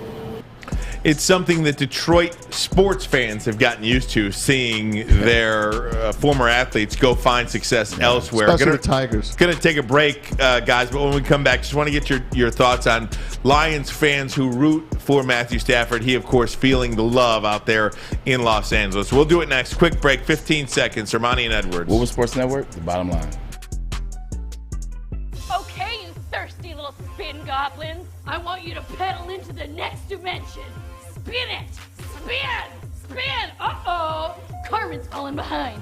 Let's give her the hiss of shame. Spin! Spin! Spin till you bleed! Don't ride the bike of shame. Come to Planet Fitness and find your own lane with tons of equipment, free fitness training, and no hissing. Join today for just $10 a month. Hey, everybody, it's Maz for Underdog Fantasy. I know your fantasy team's probably struggling. There's a few of you that got good teams, but guess what? You can have a good team every night, and you can pick any sport as well, all at Underdog Fantasy. Pick a team every single night and win cash prizes through their slick mobile app and user-friendly site. Join a league, draft a team in minutes, plus the folks at Underdog will help you. They'll give you a free $10. All you got to do is put $10 in. and use the promo code WSN. They'll match that $10, and so you'll have $20 to play with. So visit UnderdogFantasy.com, the App Store, or the Google Play Store. Sign up with the code WSN, deposit $10, and get a free $10 play. Thursday Night Football tonight, baseball playoffs, NBA, and NHL. It's all there at Underdog Fantasy. Promo code WSN. All right, so we're talking Lions and Rams, but more importantly, Matthew Stafford and his relationship to the city of Detroit. Thought he took the high road and certainly showed lots of class. He's always exhibited that, even with his time here in the Lions, 12 years. He's gone out to Los Angeles, now Braylon, and the fans here in Detroit, certainly most of them, I think it's fair to say, are rooting for him to succeed there, have some success out there, and he is feeling it, and he's appreciative. They should. You know, his 12-year time here, man, he was a pillar of strength. He was a pillar of consistency. He was a guy that went out there and tried to get the W every week. Every 4 quarters, he was putting forth effort, you know, and in that, you know, mistakes happen, bad plays happen, interceptions happen, injuries happen. But he gave Detroit Lions fans everything he had the whole time that he was here, from 2009 to 2021. He gave the Detroit Lions fan base, he gave the organization, he took the high road. He was a great pillar in the community, the things that he did, the causes that he supported. He was a great guy. The Lions owe him, Lions fan base, they owe him nothing but for them to cheer for him, because he gave something to their franchise that is a special, and it's a part of him. You got to cheer for this guy. It's just like Tom Brady. And that was one of the things you saw that I was a little upset about when the Bucs went and played at Gillette Stadium, is there were some boos for Tom Brady. And there was, you know, and I understand that, you know, he's at another team and he left. But both these players gave everything they had. And with Tom Brady's case, he won 6 Super Bowls for them. So they have they better be cheering for Matt Stafford, because if you can, it says a lot about you. It doesn't say anything about him. These are some of the same people, though, that were trying to run him out of town, Tom Mazawey. Never. There were a lot of Lions fans that really believed he was part of the problem instead of part of the solution. Did he ever have a running game here? I'm just saying, look, there are plenty of deficiencies for Play what you want. Maz, I'm not saying that he was the Maz, problem. you don't speak for the whole of the organization or the fan base. He's simply saying that some fans who are idiots, they had a problem with him. They ran him out of town, which is true. You're not being one of them. Well, some of those fans are now. Some of those fans who ran him out of town are now rooting for him to have all this success there. You know, and it's different from Verlander and Scherzer and all these guys, J.D. Martinez, because when J.D. Martinez left Detroit and won a World Series, he was never part of the problem here. Justin Verlander, Max Scherzer, those guys were never, ever considered part of the problem. Yeah. They just never got it done for whatever reason collectively for the Detroit Tigers organization. They made it to the World Series a couple of times, but failed ultimately. Look at Tobias Harris, another one. He's had success everywhere he's been since he's left Detroit. He had Chris Middleton. He's a super. I mean, he's an NBA champion right now, and a big reason for it. Sometimes individuals are young too, so that talent grows over time. Like Chris Middleton was younger when he was here. He kind of developed that NBA All-Star talent, NBA level of talent a little bit later, but I don't know. I didn't mean to snap at you, right? It's all right. I know you're gassed. No, I'm not. Snapping. I'm lionized. Yeah, it's very difficult to be a Lions fan. You got Tom Pelissero on it. He's like, hey, I know you guys had 60 years, but this is the true rebuild. How does he know? Well, you asked the question, though. I know that, but how does he know this is the true rebuild? Because we thought it was the true rebuild for the last 4 rebuilds. Yeah. No, there's nobody. But did you think it was a true rebuild, or were you like Ryan? You were always very optimistic of the true rebuild. No. I knew they were a 3 to 6 win team. Oh, exactly. So max. This could be the one then. Until they get the quarterback, I still am unclear. That's what I'm saying. That's another. You have to start the clock again when you get the quarterback. I know you could fill in your positions. Right. But you got to start the clock over when you get a rookie quarterback in. And unless you don't get a rookie quarterback, correct. Unless you make some sort of is trade. Not a rookie, but he is. Quarterback-wise. If he's available and Washington is in that 3-team trade, or Denver, or Carolina, or another team that's starving for a quarterback that's close to maybe getting in the playoffs or making a run, I think you got to get in there. I think you got to get somebody, because you see this draft class. There's no one sticking out saying this is the guy. We passed up the last 2 draft classes of quarterbacks. You see the draft class, and you see the guy in uniform now, Jared Goff. He is your Lions quarterback, and probably going to be your quarterback next year, but that's another story for another day. What about this game? Going back to SoFi and playing against your former team, he did talk about returning to L.A. to play against the Rams. It's okay. No, I think to sum it up, like I said, it'll be fun to see all those people, and it'll be fun to be there. And of course, you're motivated. Of course, you have the chip on your shoulder. I've spoken about that. Like, there was some disrespect felt towards the end. There was some, sourness there towards the end, and you still feel that. You still have that chip on your shoulder. But at the same time, when the game starts, if I let any of that come into how I'm going to play the game, it'd be selfish, and I'm going to play the game just how I would any other game. And to be honest, I'm not worried about feeling some type of way once the game starts. I really don't. Well, Maz, there's your answer. There's the chip on the shoulder. If he didn't display that in that, he tried not to, but he told you a lot with those comments and all that shortness. You start to hear a little bit of stuttering when he was speaking on that. He's got a chip on his shoulder the size of a golden nugget, and he would like more than anything to get it out and express it at SoFi this coming Sunday. He also said that he wants to play the game like he always plays. Please don't. Please don't play like it's any game, because you haven't done anything yet. And I'm giving you the benefit of the doubt, Jared, that this game maybe is the one that's been holding you back. I'll give it to you. Maybe this is going to be your coming out party. Maybe after this game, you'll become the guy that won 6 playoff games.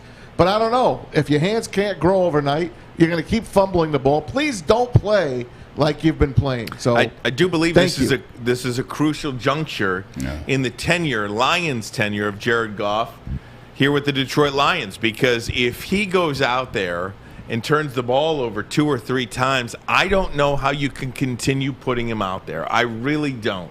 Now, that is a big if, but his track record so far this season is to A, throw the ball to the other team, and B, drop the ball on the carpet a couple of times, at least 2 times a game. If that happens again, you cannot have it. Cannot win with them. And miss open receivers. And you've got to make a change. You want to send a message to your team about your culture changing. That's the way you do it. Do I anticipate it happening? I don't know. Unfortunately for Jared Goff, this game comes against one of the best defenses in the NFL. Here's what Jared Goff had to say about playing that Rams defense. He benefited from it so many times. Now he's running from it. Exactly. Here he is.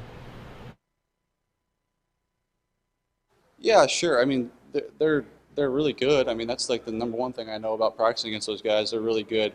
I think, I never truly understood, how to game plan against Aaron Donald and Jalen Ramsey until you have to, right? I'd never had to play against those guys previously. So, they got some good players over there, man, and they do some good things. And I know as well as anyone they're well coached and do a great job. So it'll be a challenge. Does he even look towards Jalen Ramsey? No. I mean, no, he doesn't. What's the difference?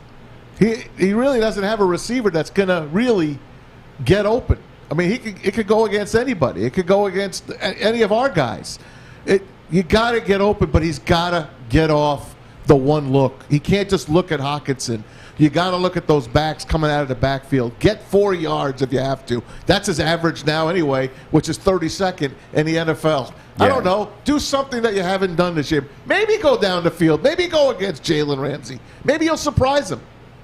See, like, it's talk and thought like that is why I say that the Los Angeles Rams are going to put 50. And I might take it up to 60. Just as the week winds down, I'm getting a little closer to the 60 burger. Like, I just don't understand that. Like, maybe throw the ball at Jalen Ramsey. No! He's the best defensive back in football. And yes, Trayvon Diggs is having the best year. But if you're talking about from start to finish in terms of at the line of scrimmage and throughout routes, Jalen Ramsey is still the best guy in the game. You don't throw the ball at Jalen Ramsey. You don't even look his way. Like, if he's on the left, you look right. If he's on the right, you look left. If he's in the middle, you close your eyes.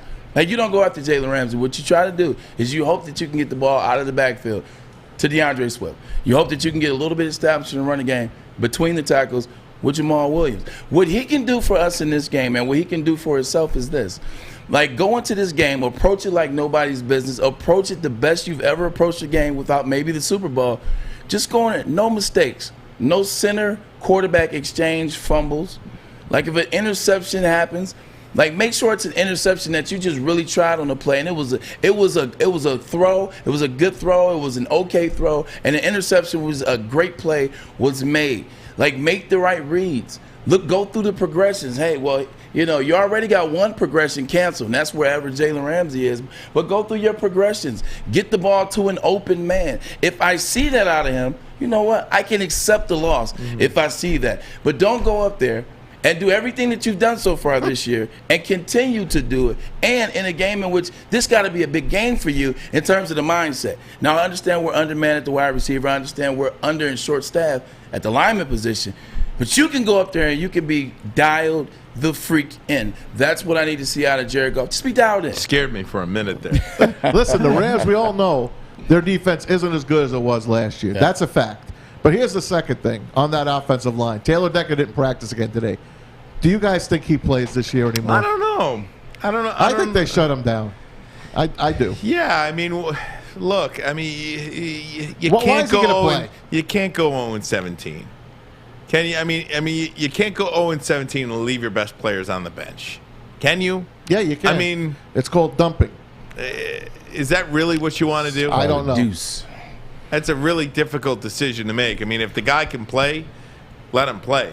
I mean, if he can't play, then he's out. I hope he could play because, let's face it, let's take the kid, Penei Sewell, move him to the right, like everyone's saying. Let's get him some practice on the right, and then you could readjust and see if you have to make a trade or if he can't play right tackle, then you know he's got to play left tackle and you got to do something else. But Taylor Decker's been a great left tackle, just below all-pro level for a lot of years now. What you're seeing and what happens, and this happens in football. I mean, I only play football, so it's the only sport that I can speak to about. You're going to see it with the Detroit Lions, and you're seeing it now with the Cleveland Browns. When you get into the season and you suck, you start to see more people on the injury list, more people on the questionable list, because what happens is guys start not wanting to play.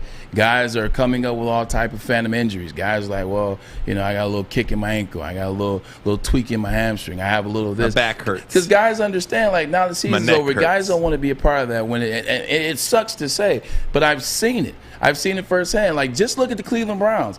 Cleveland Browns came into the season with Super Bowl aspects, correct? Then it dropped from Super Bowl aspects to, well, they'll still get to the playoffs, and they can figure out the playoffs. Now it's dropped to, they're not getting to the playoffs. They're not going to make it to the playoffs. So now what you start to see is the Cleveland Browns have more questionable individuals every day. They have more injured individuals every day. You'll start to see that number grow and grow and grow and grow. Because guys, they know that they can no longer make their expectation, which is the Super Bowl. They know they probably won't get to the playoffs. Same with the Detroit Lions. They came into the season. Guys wanted to play. Guys were trying to challenge and fight every game. They were hoping to win 10 games. They were hoping to try to see what happens in their division, which was up for grabs in the beginning. It no longer is. Now all of a sudden they're risking going 0-17. Watch that questionable and that injury report, because what's going to happen is it's going to go from this to this, and it's going to get longer and longer because guys like, oh, man, I'm not playing. The hell with that. Yep. And that could happen very quickly. Fact. That could happen very quickly. Or as my kids say, facts. Facts. Facts. With the Facts. The great Sean Belichian. Facts are mean. Hey, guys, I want to get into some running back talk next. There's a lot of great running backs, many of them over 2,000 yards. Which one would you take if you had to choose? It's a no-brainer. We'll do it next. Ermanni and Edwards. Woodward Sports Network, the bottom line. Fellas, football season is here. It's time to make your grooming experience easy like Sunday morning. Get to Lady Jane's Haircuts for Men. Walk in, relax, watch your favorite team play, and before you know it, your hair will be game ready. Get to Lady Jane's, open 10 to 8, 7 days a week. Walk in anytime. It's wicked awesome. You know why realtors love using Hall Financial as a lender? Because of our commitment to speed and service. We have nearly 4,000 five-star reviews already. Call today, 248-308-5000, or go to callhallfirst.com. Papa Romano's is introducing a new pizza that is pleased to meet you. Introducing the Pizza Pizza. We had it yesterday. Oh, we did. right. Oh, it was so good. It was so good. Wait till I tell you why it was good. And my boy Arthur appreciate that. Pepperoni, ham, Italian sausage, ground beef. Oh, my God. Bacon and a fresh blend of cheeses. Art, that bacon and the fresh blend of cheeses, man, they made the pizza exactly what it was aimed to be. It was perfection, my friend. A large pizza right now, $16.99. If you want one, go to paparomanos.com. Oh, my God. That pizza was good. Oh, you love it. Gotta love it. That was good, too. That thing was good. Ryan Ermanni, Braylon Edwards, Tom Mazawey. Having a fun day here on Woodward Sports. Master. What else is new? The master. Exactly. Guys, I want to have a little bit of fun. Just a quick deviation from the reality world. Get into the fantasy world. No, I'm not talking about fantasy Sometimes sports. those lines blur. You never know which is which. Exactly. You know? But I want to talk about some running backs now. Which one would you like to have in their prime?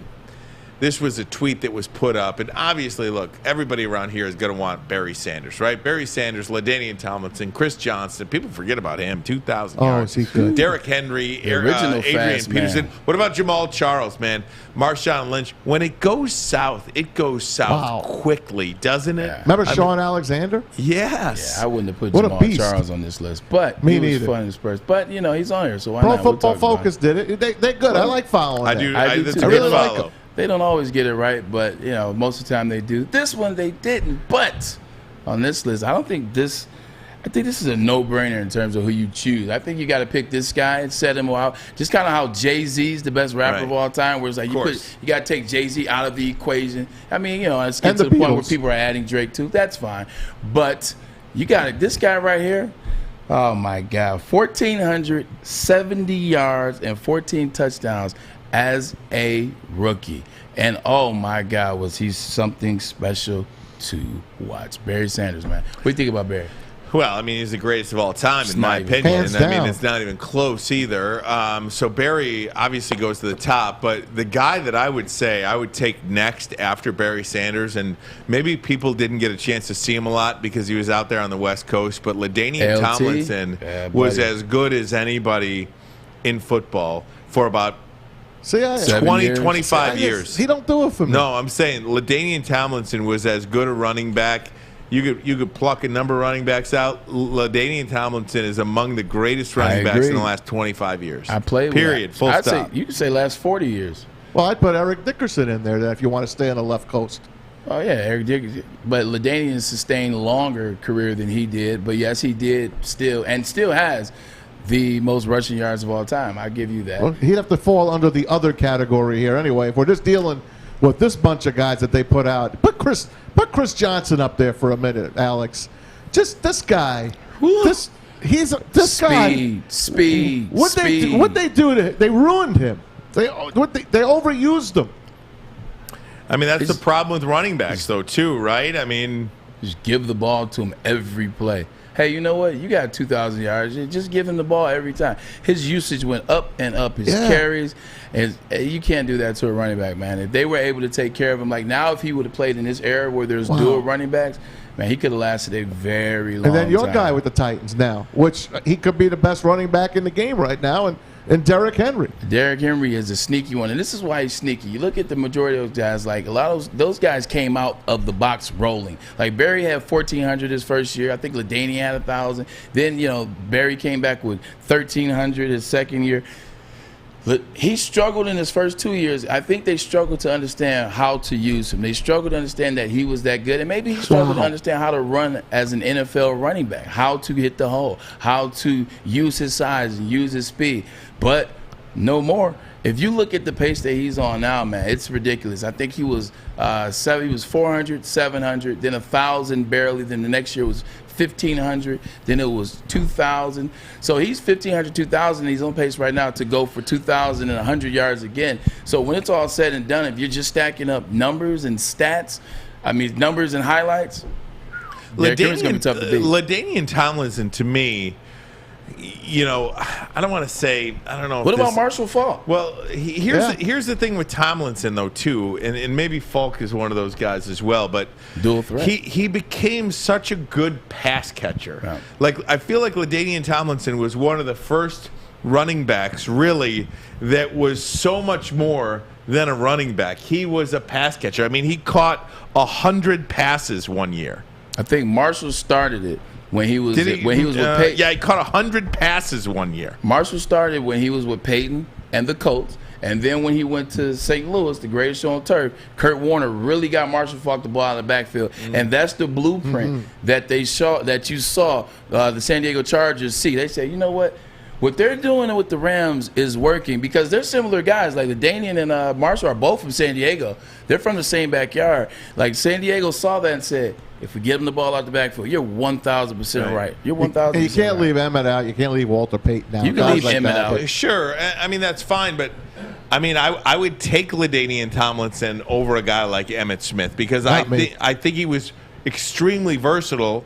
Emmitt Smith felt like, and again, this might be unfair. And best line in football. You never know. Yeah, I mean, you had a Hall of Fame quarterback, a Hall of Fame receiver, and a couple of Hall of Fame linemen.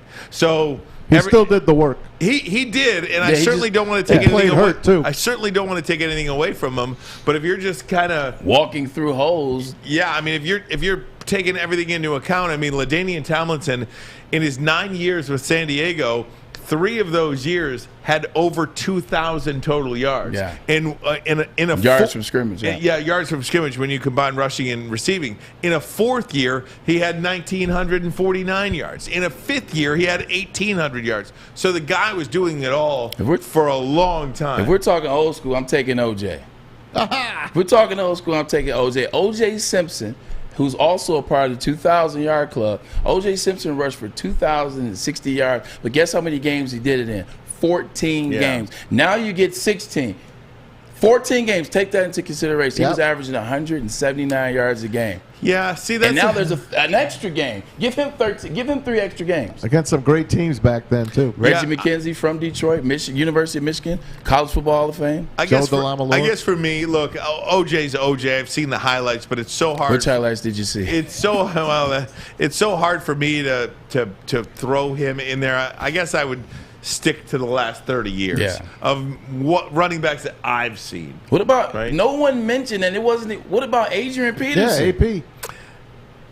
All day. He is a generational back, but again, I mean, tore his ACL, came back the following year, beast, got MVP and Player of the Year. Yeah. I mean, MVP and comeback Player of the Year. I don't know how they put Marshawn Lynch in here, to be honest with you. Marshawn was good, man. Not this. Not in this category. Marshawn is in this category. The problem is he played in Buffalo for those first 6 years, and you forget about it. Like if Marshawn would have played with Minnesota or played in some, like look at this run.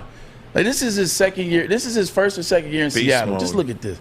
This is the best NFL run. This arguably is the best NFL run of all time. And it was in the playoff too. So if you add on top of it, look at the finish. Got him.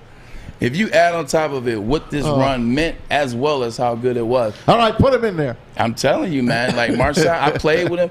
The thing about Marshawn was he was freaky strong. Like grown man strength, not like go in the weight room and put up 500, 515. He was grown man strength, like your dad grabbed you by the collar and lift you up. He was that kind of strong. Hey, he's going to be on our videos of the day, by the way. Big guy, super good balance. Like Marshawn, you don't see him go down, you don't see him fall. That's not only strength, it's really good balance. Here's a question for you, Braylon. Play with him too, by the way. Go Skittles. Just watching all these old videos, who's the toughest player that you ever played against in the NFL? Who's the toughest defensive back that you had to play against? Players, London Fletcher. London Fletcher was like he was the Iron Man's Iron Man. Didn't miss a game. Didn't care. London Fletcher was a linebacker for the Buffalo Bills as well as the Washington football team. He was a part of another team, but never missed games. He played his whole career. Started every game. Didn't miss a game. Would knock your head off. Knew the game. Lateral as well as vertical. You didn't want to be around him, man. Like him and James Harrison were the two scariest players I ever played against. Like those were the two scariest players that I've ever played against. Like whenever they call passes for me on their side of the field, you're listening to huddle. You're like right weak Z, zipper right, Z out. You're like, oh shoot, that's on that side. Dang. Especially when they would call slants. Like when they get to December and November and they're calling, hey Braylon, if they blitz, run the slant.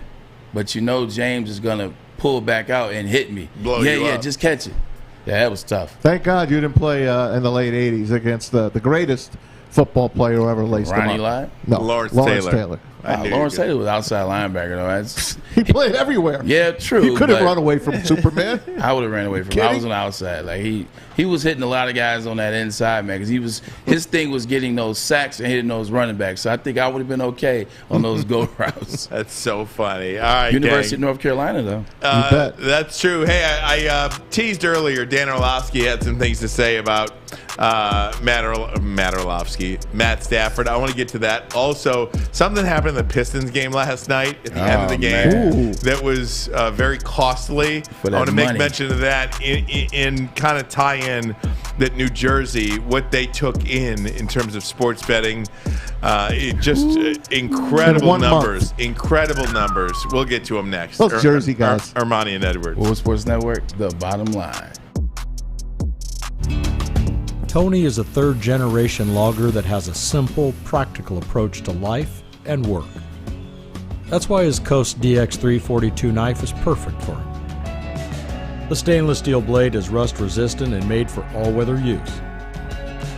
And the double roll-lock safety ensures that it will never inadvertently close when he doesn't want it to. That's why Coast is trusted tough.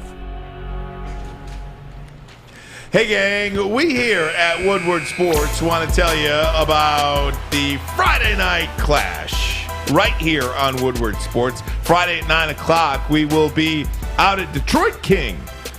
They are hosting Cincinnati Moeller. Cincinnati Moeller, one of the great programs in the Midwest.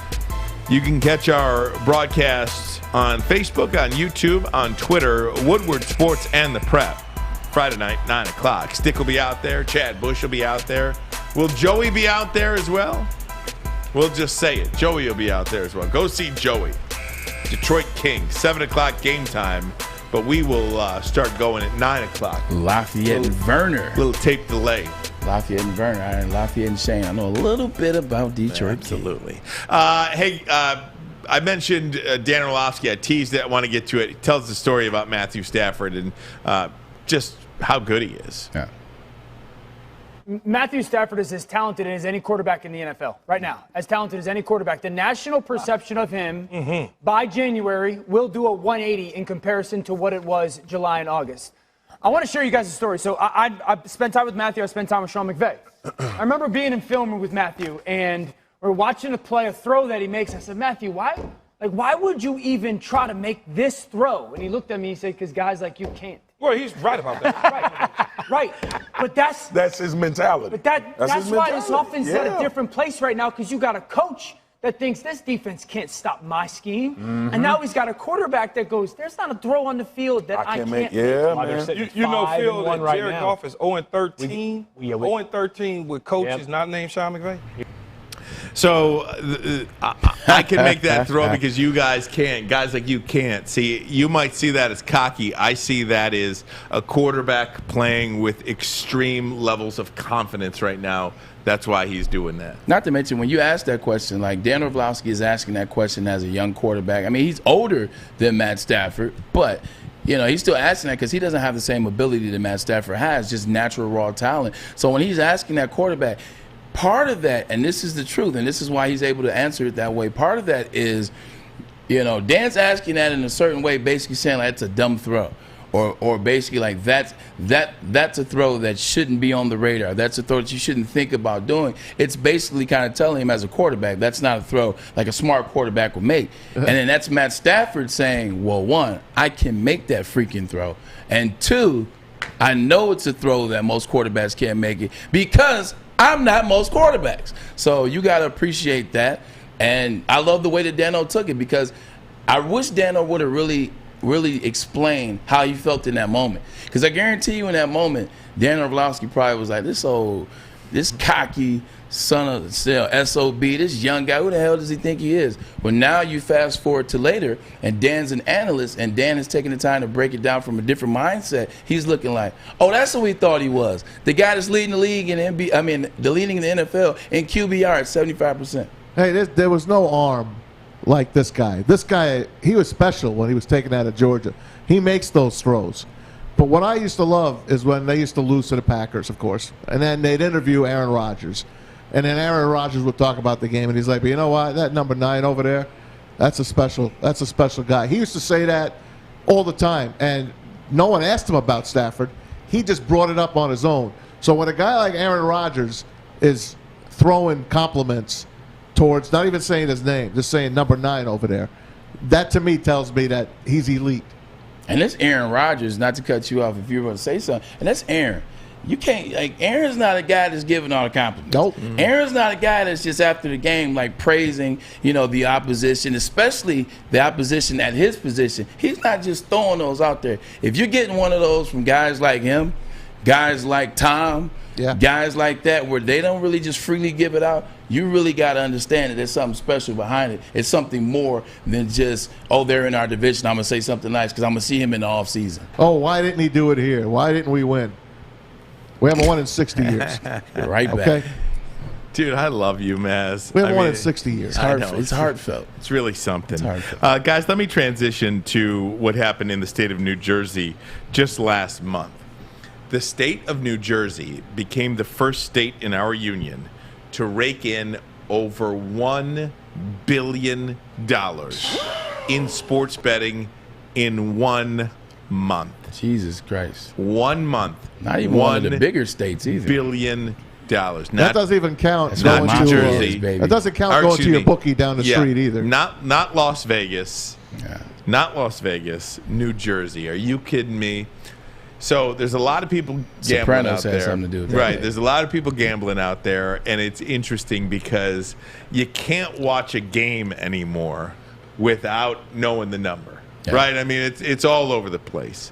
So the last night, the Pistons were a 5-point underdog, which means if you don't know what it means, the Bulls were -5. You got to win by 6. The Bulls have to win by 6 if you had the Bulls, right? Yep. If you had the Bulls got to win by 6. There's over-unders, too.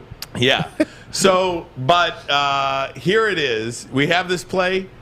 Here it is. Watch the game here. Ball goes in. It's 94-88. Corey Joseph puts it back. Pistons cover 94-90. Yep. Wow. But not so fast. Not so fast. They take another look at it because of Because these things now. They have to now. That money line. Because the leagues are involved with these sports books. And the Pistons have a deal with FanDuel. Correct. I believe. They have to take a look at these things. That last bucket makes no difference in the game. But because these leagues are now in bed with the sports betting, they have to take a look at it. And what they found was a split second where that ball was still touching Corey Joseph's fingertips. Man, and they waved it off after the fact. And 94-88. That's why I don't bet anymore. Now you have Vegas. Seriously. You shouldn't have. Yeah. But I'm saying that. But that's why I don't bet anymore. Things like this. You want to talk about the bad beat of all bad beats? Wow. If you had the Pistons. Now you have Vegas. You have New Jersey. You have California. They're on the phone. Hey, excuse me. I need you guys to go ahead and look at that one time. Yes. Seriously. I need you guys to look at it. Look at the call. Incredible. Look at the call. And they have to look at the call. And there you go. And that's the result you get. You get the house. The house won again. The house always wins. It makes you sick almost, right? You know it. Now, a question: pre-gambling and being able to bet, would they look at that or not? I don't know if they would have. To be honest with you, the Bulls, the Pistons, that close? Hell no. I don't know if they would have. To be honest with you, the Bulls would have said, "Who cares? Yeah, let it count." That's a great question. I think that's a great question.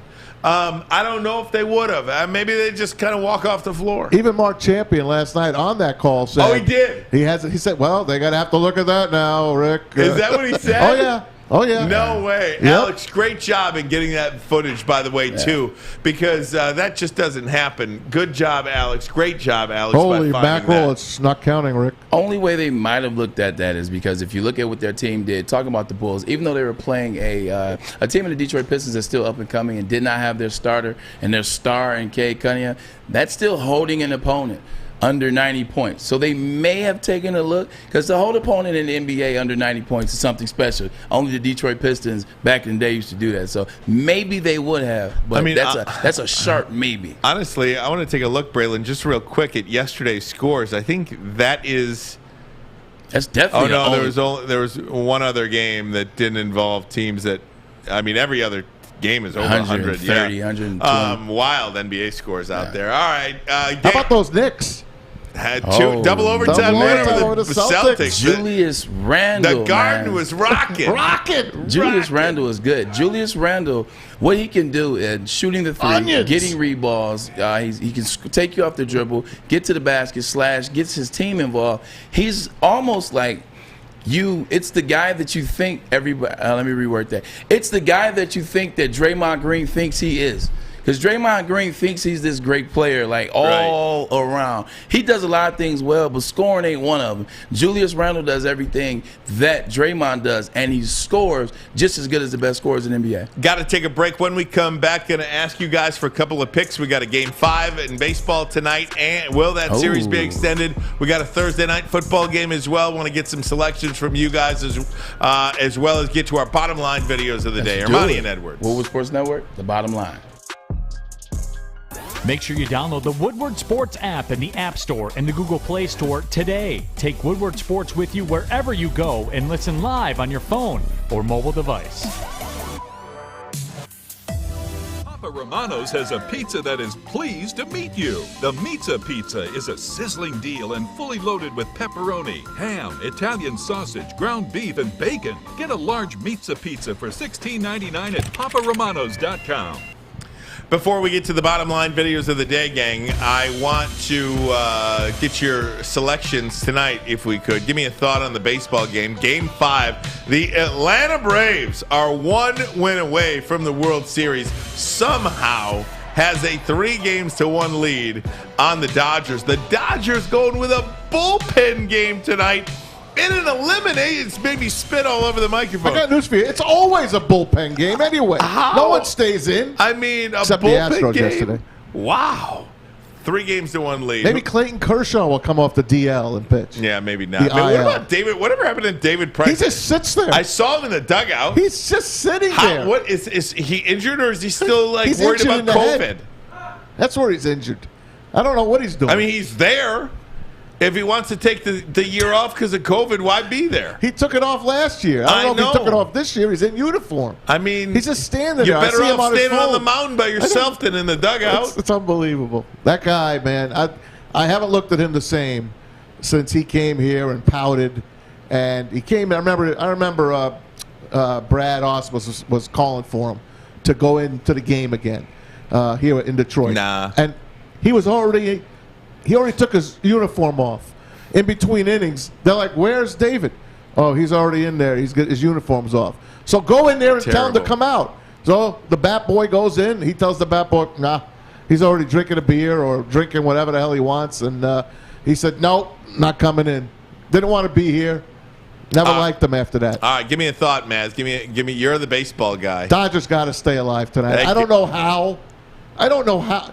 That's the Braves are knocking him out tonight. It's over. It's over. So this way he won't be wrong, right? No, it's over. I was legit waiting for it. Like I told you earlier in the broadcast, like the Braves are playing unflinching. Yeah. To literally come back from the game. Cody Bellinger hit that bomb. Mookie Betts gets on base. They win the game. What the Dodgers did. The Dodgers have the most talented team in baseball.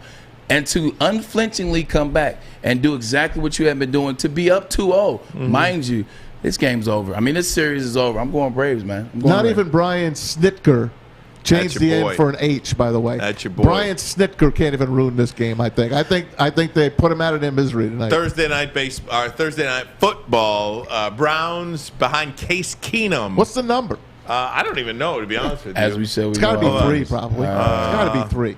Hold on. I Take got a it look. right. I'm going to say it's 3. Well, as you're looking for the numbers, I would just simply say this. I think the Browns are down. Cleveland 1.5. Oh, Browns over are Denver. down. Browns are down a lot of talent. You look at Kareem Hunt's out, Nick Chubb's out, Baker Mayfield's out. That's your whole backfield, in which you guys said yesterday. It's going to be tough. Odell's questionable, but even when he was in there, I mean, maybe it's going to take Case Keenum to find Odell Beckham. So maybe that works for you. But this is a good Denver team. This is a team that plays good physical defense. They do enough on offense. I think that Denver's going to win this game, and this is going to set Cleveland going backwards for a couple games and, maybe even finish with a losing record. You know what? They're home. I know you're red hot with your picks, Bray. I'm going to take the Browns at home tonight to pull out a win somehow, some way, get the W over. I think a Denver team they're mediocre. To me. By the way, point and a half, 40.5. Daily News, New York Daily News. You know how we love our sports in New York, right? Back page of the New York. You got the New York Knicks. Got to watch those back pages. But the top of the page, it says, good news, bad news. It said, Red Sox pushed to brink. But that means the cheating Astros are happy. That's how we look at our sports in New York. That's so good. All right, Maz, bottom line videos. Oh, wait, you said Cleveland, you said Broncos. I said Broncos. I mean, be careful, though. Case Keenum is the quarterback, not Kirk Cousins, that got the Minnesota Vikings to the NFC Championship game in 2017. It was Case Keenum, not Kirk. So be careful. He knows how to win. The miracle. Last play game against the Saints. Yeah. Bottom line that videos was the Diggs, wasn't it? It was. The day. On the sideline. All right, let's start you off. I'm going to make Braylon and you happy, okay? You know how I made you sad the other day by playing the punt? With the quickness. And the earthquake. Yep. But this one is the Michigan walk-off over Northwestern. Let's call it the Michigan sack-off at 2018. Clayton Thorson. He's got to get it to the end zone, and he's sacked. Wow! Uche with his second sack of the game. 6 sacks for the Wolverines. And Michigan comes back after being down 17-0. Oh, that's Gus, too. That's Gus. Yeah. Isn't that cool? He said it, Josh Uche. Yeah, that was a heck of one. I was scared that game. I was really nervous when Michigan was going to do that game. There was another play early in that game. I think they fumbled on the goal line or something, but that was a good one. They got it. Got the sack in the end to win the game. So. Hey, I got to get baseball in there, and I got to go back into the 80s, right? Oh, of course. On this day in 82, Cardinals over the Brewers, Game 7 World Series, but more importantly, my man Jack Buck on the mic. Shooter from the belt to the plate. A swing and a miss, and that's the winner! That's the winner! A World Series winner for the Cardinals! Porter throws his mask into the air. The players converge around the mound. The police arrive on the scene. The Canine Patrol and the Mounted Patrol. Some fans manage to get on the field, but they needn't do that, and they won't be out there very long. Oh, the great Jack Buck. And we'll see you tomorrow night. And, of course, the great Joe Buck. Right there next to his dad. The great Joe Buck. Love him. Hey, let's get you. I told you Marshawn Lynch was going to be involved in the videos of the day. Take you back 15 years ago today. He was having a little fun playing for the Cal Bears. Check him out. Look at him. Woo. He's just out for a little joyride. We laughed so hard when we saw this. Look at this guy. That is so great. He really has a good. He loves life. This guy. He does. Remember the other day we had him in Applebee's? How happy he was in Applebee's. I mean, come on, man! If you're happy in Applebee's, you're good. No, he was great. He came into usually when you're getting drafted, you go visit teams. You go visit the teams. You talk to the owners. You talk to the coaches, talk to the players, and it's kind of like we came in Cleveland and he saw me in the hallway. Oh, fool, you that number 1 from Michigan, dog. I was like, oh, we got to draft this guy. I said, we got to take Marshawn. We got Joe Thomas instead, so I guess it worked out. I bet you just have some of the greatest stories. We need like a story time with Braylon kind of segment. Can do that. He's very, I got to find some of the ways to tell the stories because a lot of them involve a lot of curses and a lot of things. So I just gotta, just give me ahead of time, give me a nod so I can work it into the way in which to tell the story on the air. What's his most famous quote, basically? I'm just here so I don't get fined. Exactly. I'm just here. I can't think so quickly. You put me on the spot. I can't think. Sorry. It's not like I asked you about somebody's defense or nothing. It's 46. God, give me 10 seconds and I'll come up with something. Hey, I can tell you half the Lions probably on this freaking roster. Hey, I got last one for you. Talk football, and there's no audio to this. Just a bunch of people yelling and screaming. Check out this Pee Wee football game. This kid is a stud. Look at this little running back, right? Oh, yeah, I saw Here comes the snap. Looks like they're playing the junior 49ers. Watch this. Look at this. Get out of my way! That's how the 49ers look and this year. And there he goes. So great. Look at that. How sweet.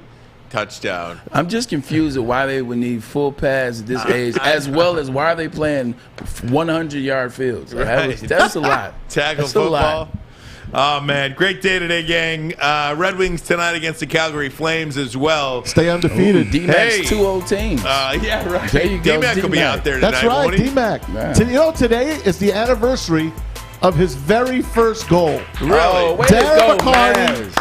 D-Mac, way to go, man. We love you. Love you, buddy. Love you. He gets mentioned on our show every day. Absolutely. We love At least D-Mac. once. And, He's the best. You can listen to those guys every day, 11 to 1. Of course, check them out as well. Big D Energy, Yes, Joik sir. Bell, Neil Darren Rule. McCarty, Neil Rule. And check us out. Art, of course. Don't forget our morning guys, Adam and Jeff, the birthday boy. Just turned Morning 21. Woodward. Kennedy. He's Alex, 21. Alex Westfall's birthday. Jeez, that's great stuff. Hell of a day out of you guys Appreciate it, today. man. Very How do you good. not?